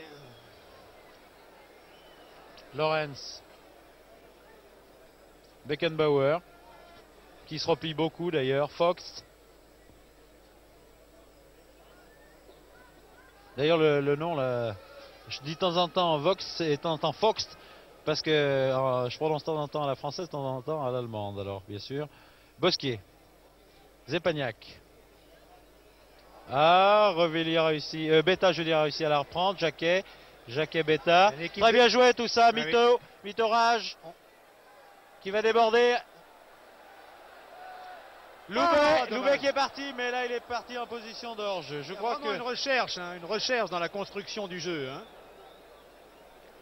Ça reprend là. Mais là les Allemands ont bien joué la ligne, Joseph Mercier.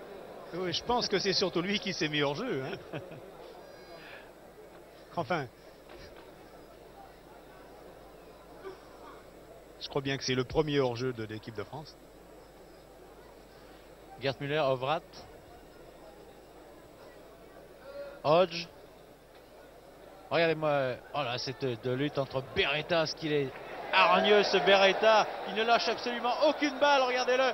C'est encore reparti, mais là, il repart. Non, mais là, j'ai l'impression que Schulz, qui habituellement met d'autres joueurs dans cette position, là, n'a pas l'habitude d'être étendu au sol. Attention à Dorfol. Oh là là, intervention pleine d'autorité d'ailleurs de Baeza.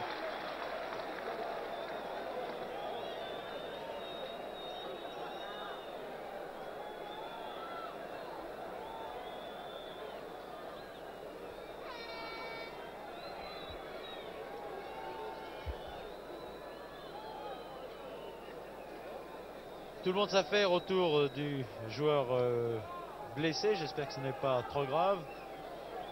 Pas du joueur blessé, du verrouilleur allemand. Chose qui se relève d'ailleurs maintenant.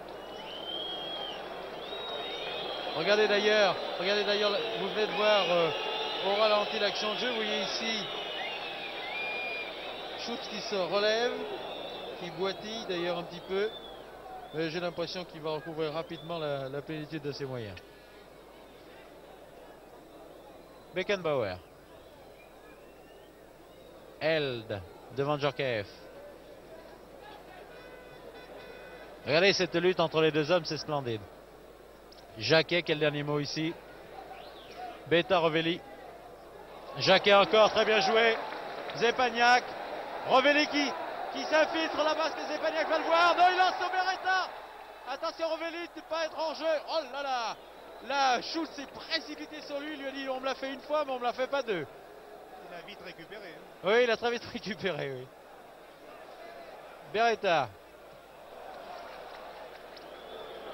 Vox qui envoie cette balle très loin en avant. On va le muter au 15. Là. Alors que Baeza ici vient de se faire soigner tout à l'heure dans son heurt avec Dorfel. Il a ressenti tout de suite après une douleur à la jambe. Et là, il est venu se faire un peu masser. Attention à Gerd Müller. Mitorage envoie la balle là-bas qui va aller nulle part, qui va à Djorkaeff. Puis à Gerd Müller qui essaye de dribbler Djorkaeff. Held pour Beckenbauer. Zepagnac, quel dernier mot? Bosquier. Très bien joué, tête de Revelli en arrière. Jacquet. Djorkaeff.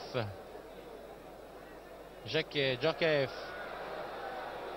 Ballon en avant pour Revelli, pour Beta, pour Jacquet. Jacquet qui n'a pas quitté sa place d'ailleurs. Qui lance loin en avant en direction de Charlie Loubet. Qui amortit, laisse à Zepagnac.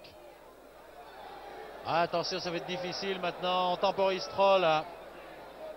Loubet qui crochette, qui tire. C'était bien essayé, mais enfin, c'est quand même difficile de passer par le centre là. Il n'y a pas de problème. On s'enferme dans cette défense allemande très bien regroupée. On n'essaye pas de déborder par les ailes. Et ça, l'équipe de France pêche un peu de ce côté-là. Foxt. Ovrat. Held.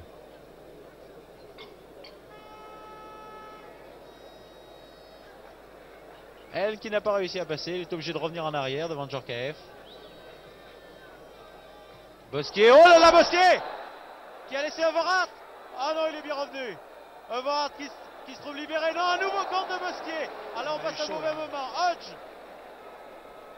Hodge qui est pris par Djorkaeff qui a le dessus maintenant. Ah là, on a passé des moments pénibles, mais la défense française a bien tenu, c'est très très beau. Beckenbauer qui s'en fait déposséder immédiatement par Beta. Zepagnac, Rovelli s'infiltre. Il garde la balle, il tente. C'est pas mal tout ça. Beta pour Jacquet. Jacquet pour Loubet. Bien marqué d'ailleurs par Lorenz. Loubet. Beta, Jacquet je veux dire. Ah non, la passe va beaucoup trop loin. Et les Allemands sont partis. Par Dorfel. Il y a Gert Müller qui est en appui. Il y a Hodge qui est en appui également. Hodge qui a cette balle. Regardez-moi cette masse athlétique. Ah, Hodge là a voulu tenter sa chance tout seul. C'est curieux d'ailleurs. Je comprends pas. Moi, je me comprends toujours pas ces réactions du public. C'est sans doute qu'il a jamais essayé.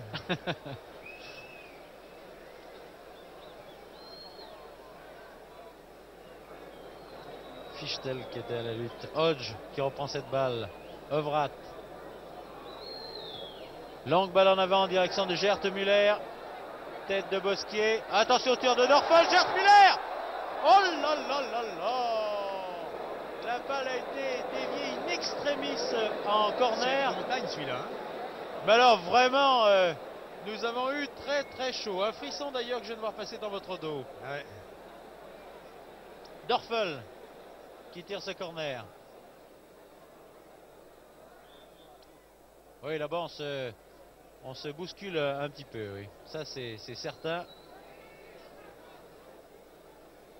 C'est-à-dire que c'est elle qui s'est un peu frottée avec son opposant naturel qui est Djorkaeff. Carnus. Alors qu'ici, au stade Vélodrome de Marseille, ce public sympathique qui aime le football passionnément, tape dans les mains. C'est vraiment extraordinaire. Ça fait plaisir d'ailleurs de se trouver dans une ville aussi sympathique que Marseille, en dehors du soleil qu'elle a bien voulu nous donner aujourd'hui. Le public aime le football. Parfois, il en est sevré depuis quelque temps d'ailleurs. Et il aime passionnément ce football. Et il faut lui donner du bon football. Comme d'ailleurs à tous les publics de France et de Navarre. Mais ici, le public a une chaleur toute particulière. Mitorage. Zepagnac. Loin en avant pour qui cherchait Rovelli. Non, il a trouvé Fichtel.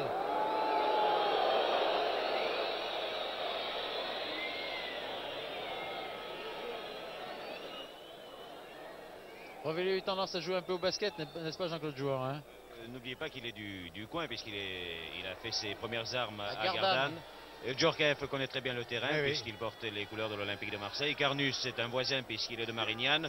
Bosquier quant à lui c'est un Alésien, donc on peut dire qu'il est du pays. Donc vous voyez, il aussi. Absolument, un Niçois, c'est un Niçois, voyons, il est du coin. Oui, c'est donc l'équipe méridionale qui affronte ici l'Allemagne. Je m'étais trompé, je croyais que c'était l'équipe de France. Du reste, ça pourrait être d'ailleurs aussi bien l'équipe de France. Hodge. Loin, non, là, écoutez, Gert Müller, vous êtes très nettement parti hors jeu. Coup franc donc pour la France, Mitorage Bosquier.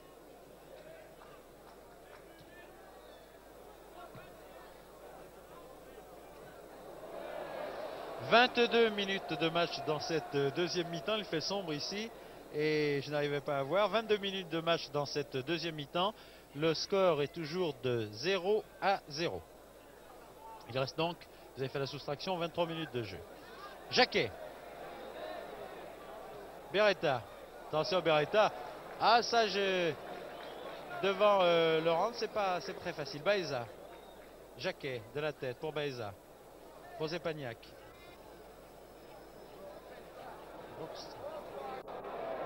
Eh oui, là, ça manque un peu de spontanéité. Beretta qui va être le premier sur cette balle. On se bouscule là-bas un petit peu. C'est Loubet qui va venir la chercher. Mitorage. Ah, qui cherchait bien sûr. Un partenaire démarqué à l'aile. Il n'a pas vu Jacquet, là. Il aurait dû croiser sur Jacquet.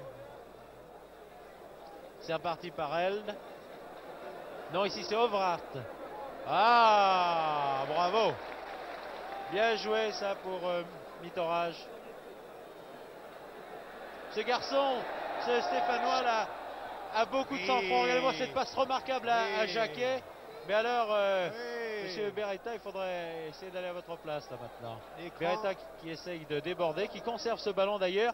Mais les joueurs français sont trop proches les uns des autres. Il va falloir se démarquer. Là, on ne peut pas passer. Ah, dommage. Vous avez vu la série des écrans là, hein, ce qu'on appelle des écrans en football. Le joueur qui vient avec la balle et qui est gêné par un adversaire et le partenaire vient vers lui. Et ils ont monopolisé la balle comme ça à plusieurs reprises. Hein. C'est très pratiqué à Saint-Étienne ça. Et c'est très efficace, mais évidemment, il faut aussi chercher la position de tir après. C'est difficile avec. Là, il faut essayer d'aérer un petit peu. D'ailleurs, la réaction du public, là, les sifflets que nous venons d'entendre, se comprend un peu, puisque, mon Dieu, oh là là, ce qu'on appelle un balai de Baeza, mais bien récupéré par Carnus.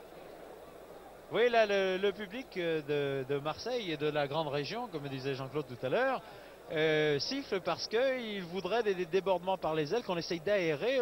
On se heurte à un véritable mur. Quand l'équipe allemande a un système de jeu qui est difficile à percer, alors il faut absolument trouver un autre moyen. Je pense qu'ils essayent. Hein. Il y a beaucoup de mérite dans les tentatives de l'équipe de France d'essayer. Ouais, c'est Mitorage, c'est deux actions de Mitorage, c'est fantastique. Ouais, Zepania qui essaye de lancer Loubet là-bas. Ah, c'est dommage. C'est dommage. Lorenz était le premier sur la balle.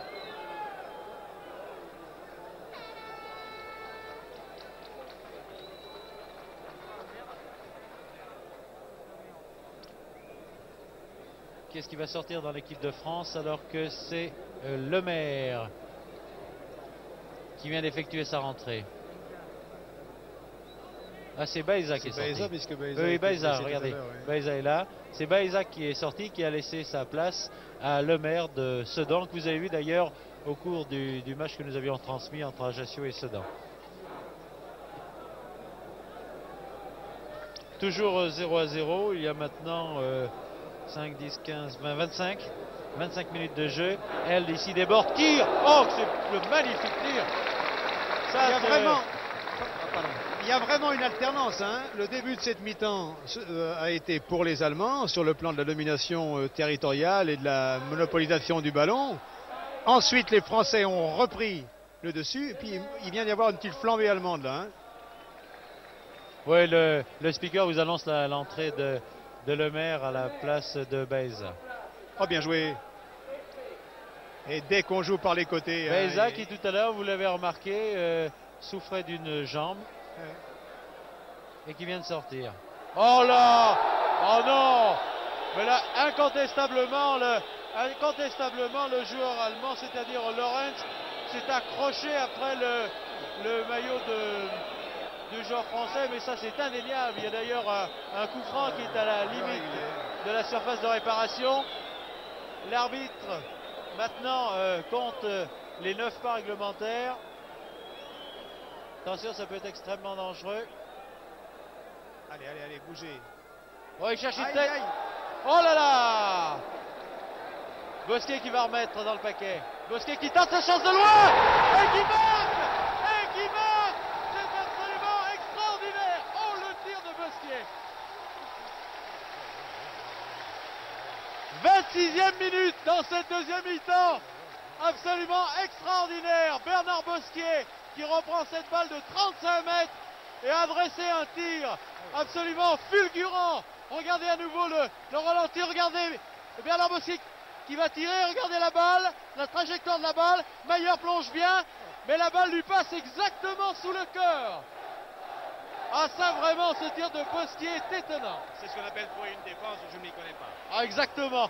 Mais remarquez, Bosquet, Jean-Claude Jouin est un habitué parce que le seul but qui avait été marqué l'année dernière, elle avait été par Bernard Bosquet qui avait transpercé la défense allemande du meilleur fantastique. Et le match repart maintenant par Beretta. Inutile de vous dire de l'ambiance dans le stade maintenant. Oui. Bravo, c'est Jacquet qui a débordé maintenant là-bas. Jacquet qui centre en direction de Rovelli. Beretta qui revient. Oh! Ah, c'est magnifique. Ça, dans un match pareil, on y laisse sa voix, mais ça n'a aucune importance. Donc, 26e minute de jeu. ce tir fulgurant de Bosquier qui nous a montré à la cadence normale au ralenti. Entendez le public maintenant qui se dresse parce que tous nous aimons le football, le public aime le football et vraiment nous passons une soirée extraordinaire. Joseph Mercier, j'en ai oublié votre prénom, il est là, il hoche la tête, il lève les bras au ciel. Regardez ça, malgré Gert et Muller, Carnus a stoppé cette balle avec beaucoup de sang-froid. Ah là, l'action de Beretta, de Revelli, de Beretta a été également magnifique. En fait, disons, Jacquet au départ, l'action à 3. ensuite Revelli, ensuite Et Beretta. là, c'est très bon. Et c'est reparti encore. Et toujours par les côtés. Bravo, maintenant, ils jouent exactement, ils nous ont entendus, ils jouent par les ailes. Loubet. C'est Le Maire là-bas qui est là-bas, oui. Oui, c'est Le Maire qui est monté, oui. Alors que Le Maire a permuté, oui. Le Maire a permuté avec Djorkaeff. Djorkaeff joue maintenant à gauche et Le Maire joue à droite. Vous avez remarqué le but de Bosquier. On se demande comment il a pu passer à travers tout ça. Hein. Ah, écoutez, au ralenti tout à l'heure, nous l'avons bien regardé. Oui, hein. Ça, dans cette forêt de jambes, c'était vraiment extraordinaire. Corner pour la France. Un petit bas. Schultz peut dégager. Balle reprise immédiatement par les Français, par Mitorage. Mitorage qui la récupère encore sur ce contre allemand. Zepagnac qui cherche Djorki. C'était bien pensé, la balle en fait. Oui, alors ça, c'est évidemment un problème extrêmement technique et tactique. Le joueur qui tourne le dos au but adverse, qui donne la balle en retrait, et immédiatement, ce joueur a tout le champ de jeu devant lui. Ça a été très bien joué. Et Szczepaniak, qui avait tout le champ de jeu devant lui, a essayé de lober l'adversaire et de filtrer la balle, mais c'était difficile. Entre-temps, la défense allemande qui croyait bénéficier d'un coup franc, alors que l'arbitre espagnol avait sifflé au bénéfice de l'attaquant français, qui était Beretta. Mais l'arbitre suit très très bien les actions d'ailleurs, et toujours fort bien placé. Regardez Bosquier, le canonnier qui est venu à hauteur de Beretta. Attention, il arme. Ah là, c'est très bien joué. Attention à la tête de Revelli. Non, Schultz va pouvoir maintenant dégager. Est-ce que je peux également vous poser une question? Ah, je vous en prie. Comment expliquez-vous que tout à l'heure, avant le coup franc, le public est sifflé? Qu'est-ce qu'il pouvait siffler? Écoutez, c'est une question que je vous ai d'ailleurs posée en première mi-temps. Comme vous ne m'avez pas répondu en première, je ne vous répondrai pas en seconde. Et on entend de partout, allez la France, les drapeaux tricolores d'ailleurs sont agités maintenant. Nous passons vraiment une soirée magnifique. Et là c'est bon. Comment on dit ça? Oui. Très bien joué. Djorkaeff. Le public dit allez, allez, en effet on a envie de pousser ces joueurs. Djorkaeff, très bien joué, qui laisse un retrait. Oh là là, comme il se bat, ce Loubet, comme il s'est battu sur ces deux balles. Mais finalement, c'est Hodge. Attention, là, un petit accrochage. Oh, ils vont pas encore en laisser un. C'est pas très grave. Coup franc au bénéfice de Hodge, qui a été, oui, un petit peu bousculé quand même, il faut en convenir. C'est d'ailleurs curieux de voir que Hodge, qui était bousculé ici par Loubet, en train de dire à monsieur l'arbitre d'écouter, compte tenu de ma masse athlétique, le petit m'a fait ça. Il faut dire que Loubet sur le terrain du stade Vélodrome n'a absolument pas de chance. Contre la Yougoslavie, il avait affaire à un arrière gauche dont je tairai le nom, qu'il a purement et simplement matraqué. Alors disons qu'aujourd'hui il a encore une fois pas à la fête. Disons que le pauvre Loubet, lorsqu'il vient ici à Marseille, il tombe chaque fois sur des arrières qui vraiment... Très bien joué. Jacquet. Ah, un peu trop en retrait là. Les Allemands dégagent par Hodge d'ailleurs, qui a bien récupéré. Overath. Hodge. Attention. Overath, les 1-2 sont excellents d'ailleurs entre Overath et Hodge, mais là l'action est brisée maintenant. Held sur l'aile gauche, devant Le Maire maintenant, mais le tir passe complètement à côté. Oui, ça c'est nettement dehors, monsieur, vous avez raison.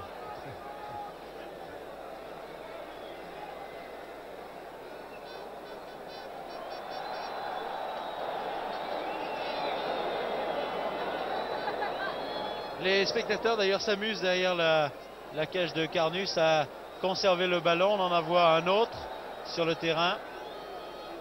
Ça, j'ai l'impression que Dugogez doit être content ce soir. Il doit être très content parce que faut reconnaître que cette équipe de France, quand même, quand on regardait les résultats, les derniers résultats de l'équipe d'Allemagne, on se disait, Seigneur Jésus, il faudra bien les protéger, les petits, parce que l'équipe d'Allemagne avait battu, je vous le rappelle, l'équipe du Brésil, avait battu l'équipe d'Angleterre. Et le match de l'année dernière aussi nous avait fait beaucoup de mal moralement. Et là, ce soir, c'est une équipe métamorphosée qui pénètre sur le terrain. Attention à la tête de Rovelli. C'était un tantinet hors jeu d'ailleurs. Rovelli et Beretta étaient hors jeu. Oh, bravo Beretta qui a récupéré cette balle. Centre. Rovelli et Loubet. Ah, c'est dommage, Loubet était bien arrivé. Mais il y a ce Fichtel là qui lui a récupéré cette balle sous le nez et qui relance maintenant son attaque par Held Overath ici. Ah oui, ça peut être extrêmement dangereux. Gert Müller, Held. Oui, les Allemands savaient, comme vous le dites. Müller.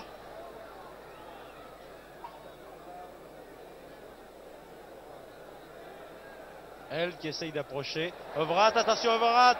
Attention également à Müller qui a eu une action très sportive. Très sportive d'ailleurs, parce que vous savez, un joueur peut tout aussi bien tenter sa chance là et puis tirer et puis blesser le gardien de but. Différence entre la virilité et la méchanceté. Exactement.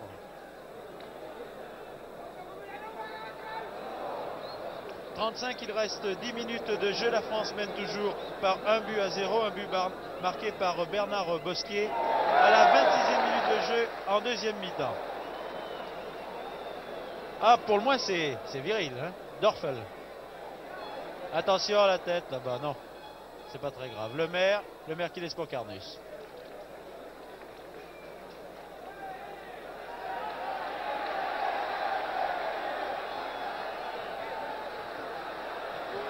Ah, bien joué là. Rovelli qui essaye de se démarquer. Justement, très bien. Ça c'est remarquable, c'est les courses gratuites, si j'ose dire, des joueurs. Parce que nous, de l'extérieur, on voit tout, mais peut-être que le porteur du ballon ne l'a pas vu. Parce que là, une balle en profondeur sur Rovelli, ça pouvait être extrêmement dangereux. Oui, mais gratuit quand ça ne paye pas. Non, je dis gratuite en ce sens qu'on ne lui donne pas le ballon, voilà ce que je veux dire. Seulement pour moi, ce qui est prometteur, c'est qu'il y a une tentative de lutter contre le béton et il y a beaucoup de choses dans le domaine constructif. Regardez Zepagnac là qui repart de plus belle maintenant. Oui, mais là ça arrive, ce sont des choses qui arrivent parce que sinon ils mettaient Rovelli et Beretta hors jeu, ils étaient tous les deux d'ailleurs à la limite. Bitorage très bien, regardez cette entente Bitorage-Bosquier, fantastique. Ça, l'équipe de France a ossature stéphanoise dans la région de Saint-Etienne d'ailleurs. J'ai l'impression qu'on peut pavoiser ce soir parce que Overath ici, qui est bien stoppé par Jacquet. Je dis stoppé, mais en réalité c'est fauché puisque l'arbitre accorde un coup franc qui est très dangereux puisqu'il est situé presque à la limite de la surface de réparation, enfin disons à 3 mètres de la surface de réparation. Pour le tirer, il y a Hodge et Beckenbauer. Hodge, c'est celui qui se baisse là, et Beckenbauer, c'est le brun qui est derrière. Alors lequel des deux va tirer? Les joueurs demandent là dans ce geste, demandent à ce que le mur français, c'est Hodge qui tire. Le mur a touché la balle et Carnus a pu l'employer, mais le tir était très dangereux, hein.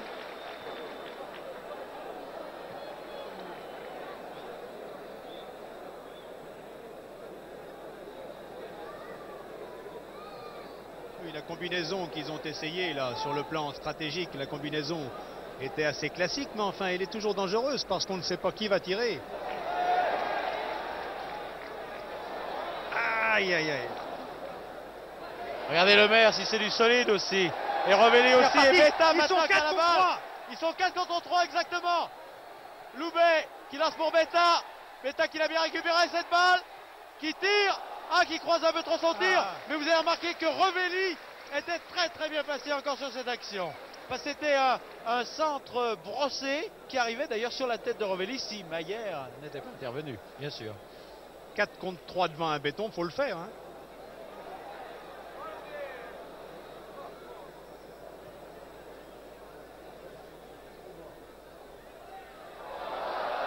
Très bien joué le maire. Jacquet. Ah, Jacquet pour Le Maire. En position d'ailier droit, d'intérieur droit maintenant. Zepagnac, Le Maire. Ah, il aurait dû tirer. Dommage. À cette distance-là, il est peut-être plus rentable de prendre un risque de tir que de la redonner parce qu'il risque d'être hors jeu. Et... Enfin. Oui, mais aussi il faut penser. Que c'est facile quand on regarde. Oui, quand on les regarde, c'est très facile. Puis d'autre part, un arrière qui monte comme ça, vous comprenez, n'a pas tellement à prendre la responsabilité du tir. Finalement. Non, mais c'est. Je voulais dire Zepagnac. Oui, oui, attention. Oh là là, ce tir de Fox, Dodge. Oh là là, ce tir percutant, ça fait boum dans les plaques qui sont derrière Carnus. J'aime autant vous dire que ça, c'était encore très très dangereux. Ouais.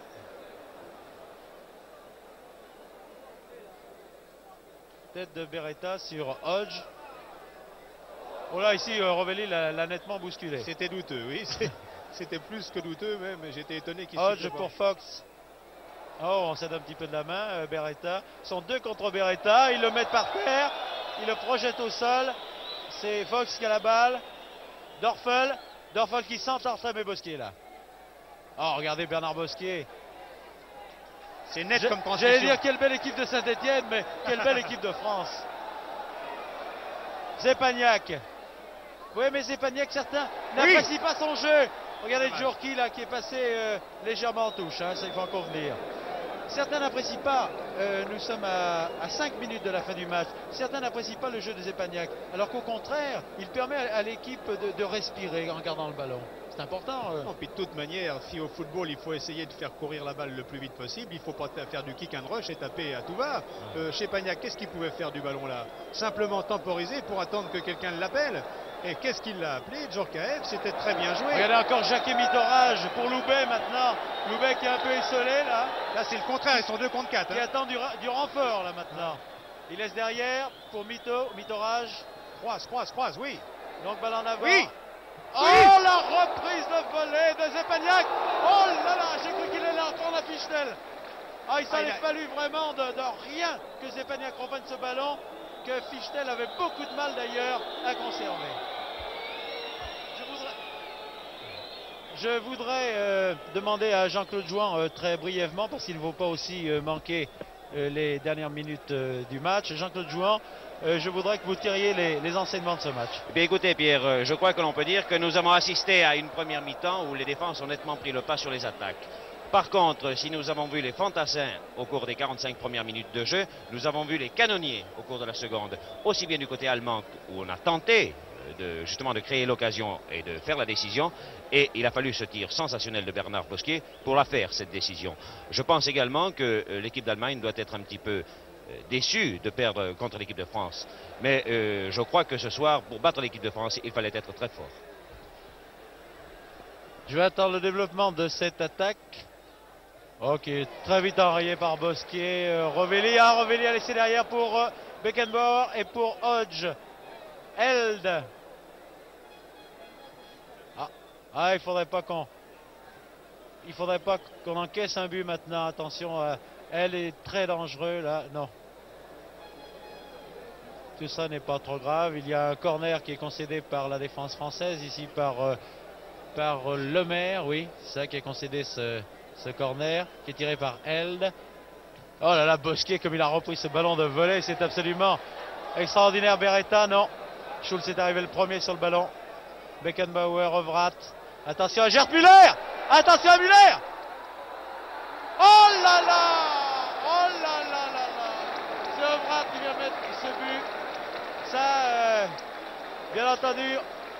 Mais Gerd Müller n'était absolument pas marqué là. Il était tout seul, il a poussé le ballon au Verrat et c'est l'égalisation. Mais enfin, sportivement, il faut savoir l'accepter. Un but partout, nous sommes maintenant à 3 minutes de la fin. Joseph Mercier, je voudrais que vous nous parliez de ce but.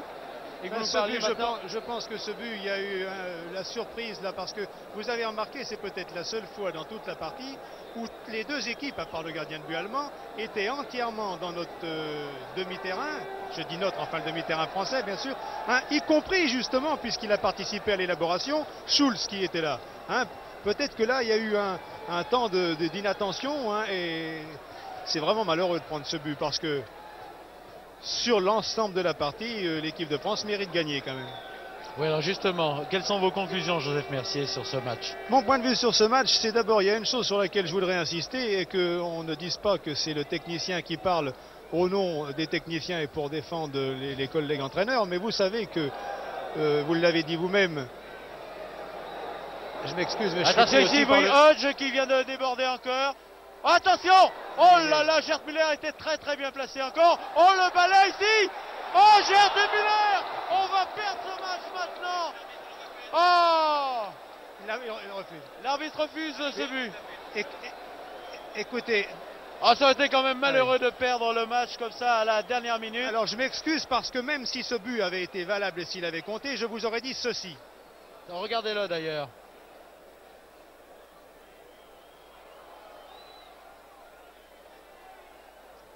Regardez.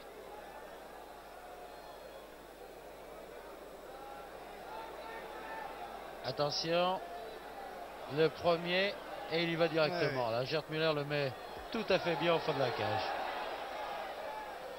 Oui, je poursuis puisque vous m'aviez posé une question. Je pense que même si nous avions pris le but, j'aurais dit ceci, c'est que Dugauguez a bien précisé qu'il voulait jouer contre des équipes réputées fortes, de telle manière que ce soit vraiment une préparation, c'est-à-dire qu'il cherche une politique à longue échéance, hein, et que stratégiquement, si j'ose m'exprimer ainsi, il a raison. Or, non seulement il a raison, mais aujourd'hui, l'équipe d'Allemagne n'a pas été une équipe plus forte que l'équipe de France, et l'équipe de France a prouvé justement qu'elle était capable de faire face. Alors, elle a montré que dans le domaine de la conception, hein, devant une équipe bétonnante comme l'Allemagne, elle était capable de faire quelque chose, et je crois que, sans vouloir abuser, puisque je ne veux pas arrêter votre reportage, elle a vraiment prouvé quelque chose. Moi, je suis très satisfait.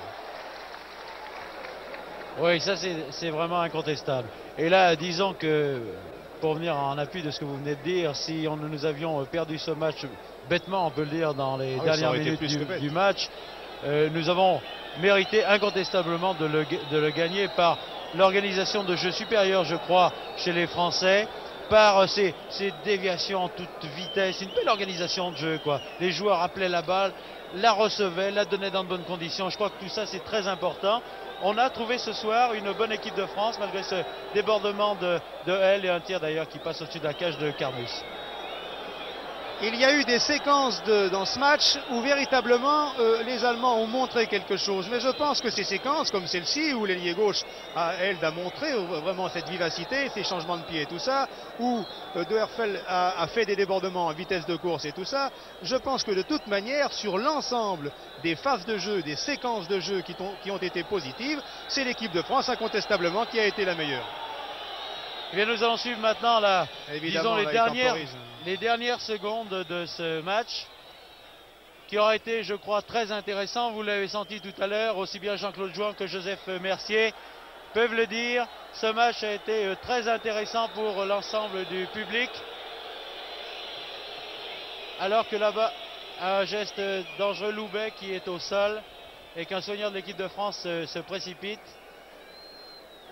Je crois que ce match de l'équipe de France vous aura plu, je l'espère vivement.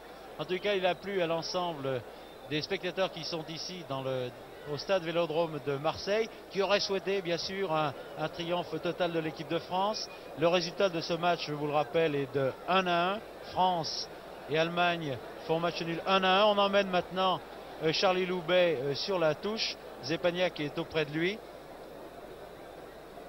Décidément, ce soir, on joue de malchance. Après Bernard Blanchet en première mi-temps. Ensuite, la blessure de Baeza qui ne m'a pas l'air d'être très très dure d'ailleurs. Et maintenant, celle... Mais non, c'est de Beta. Attention, c'est pas Loubet, c'est Beta qui est de l'autre côté. Je n'avais pas vu encore comme il faut son... C'est un 8. Alors que Loubet joue sans numéro. Et voici la fin du match qui est sifflée par l'arbitre espagnol.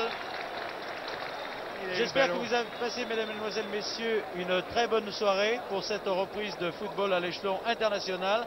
J'espère que cette équipe de France prouvera dans l'avenir qu'elle est une équipe de France très valable. En tout cas, elle nous a prouvé ce soir qu'elle était née. Nous allons lui souhaiter tous les trois, longue vie, en compagnie de Jean-Claude Jouan, de Joseph Mercier et de Pierre Lectin. Nous allons rendre l'antenne. C'était Pierre Loctin et Joseph Mercier qui vous parlaient depuis le stade Vélodrome de Marseille en compagnie de Jean-Claude Jouan sur des images de Jean Bescon. À vous Paris!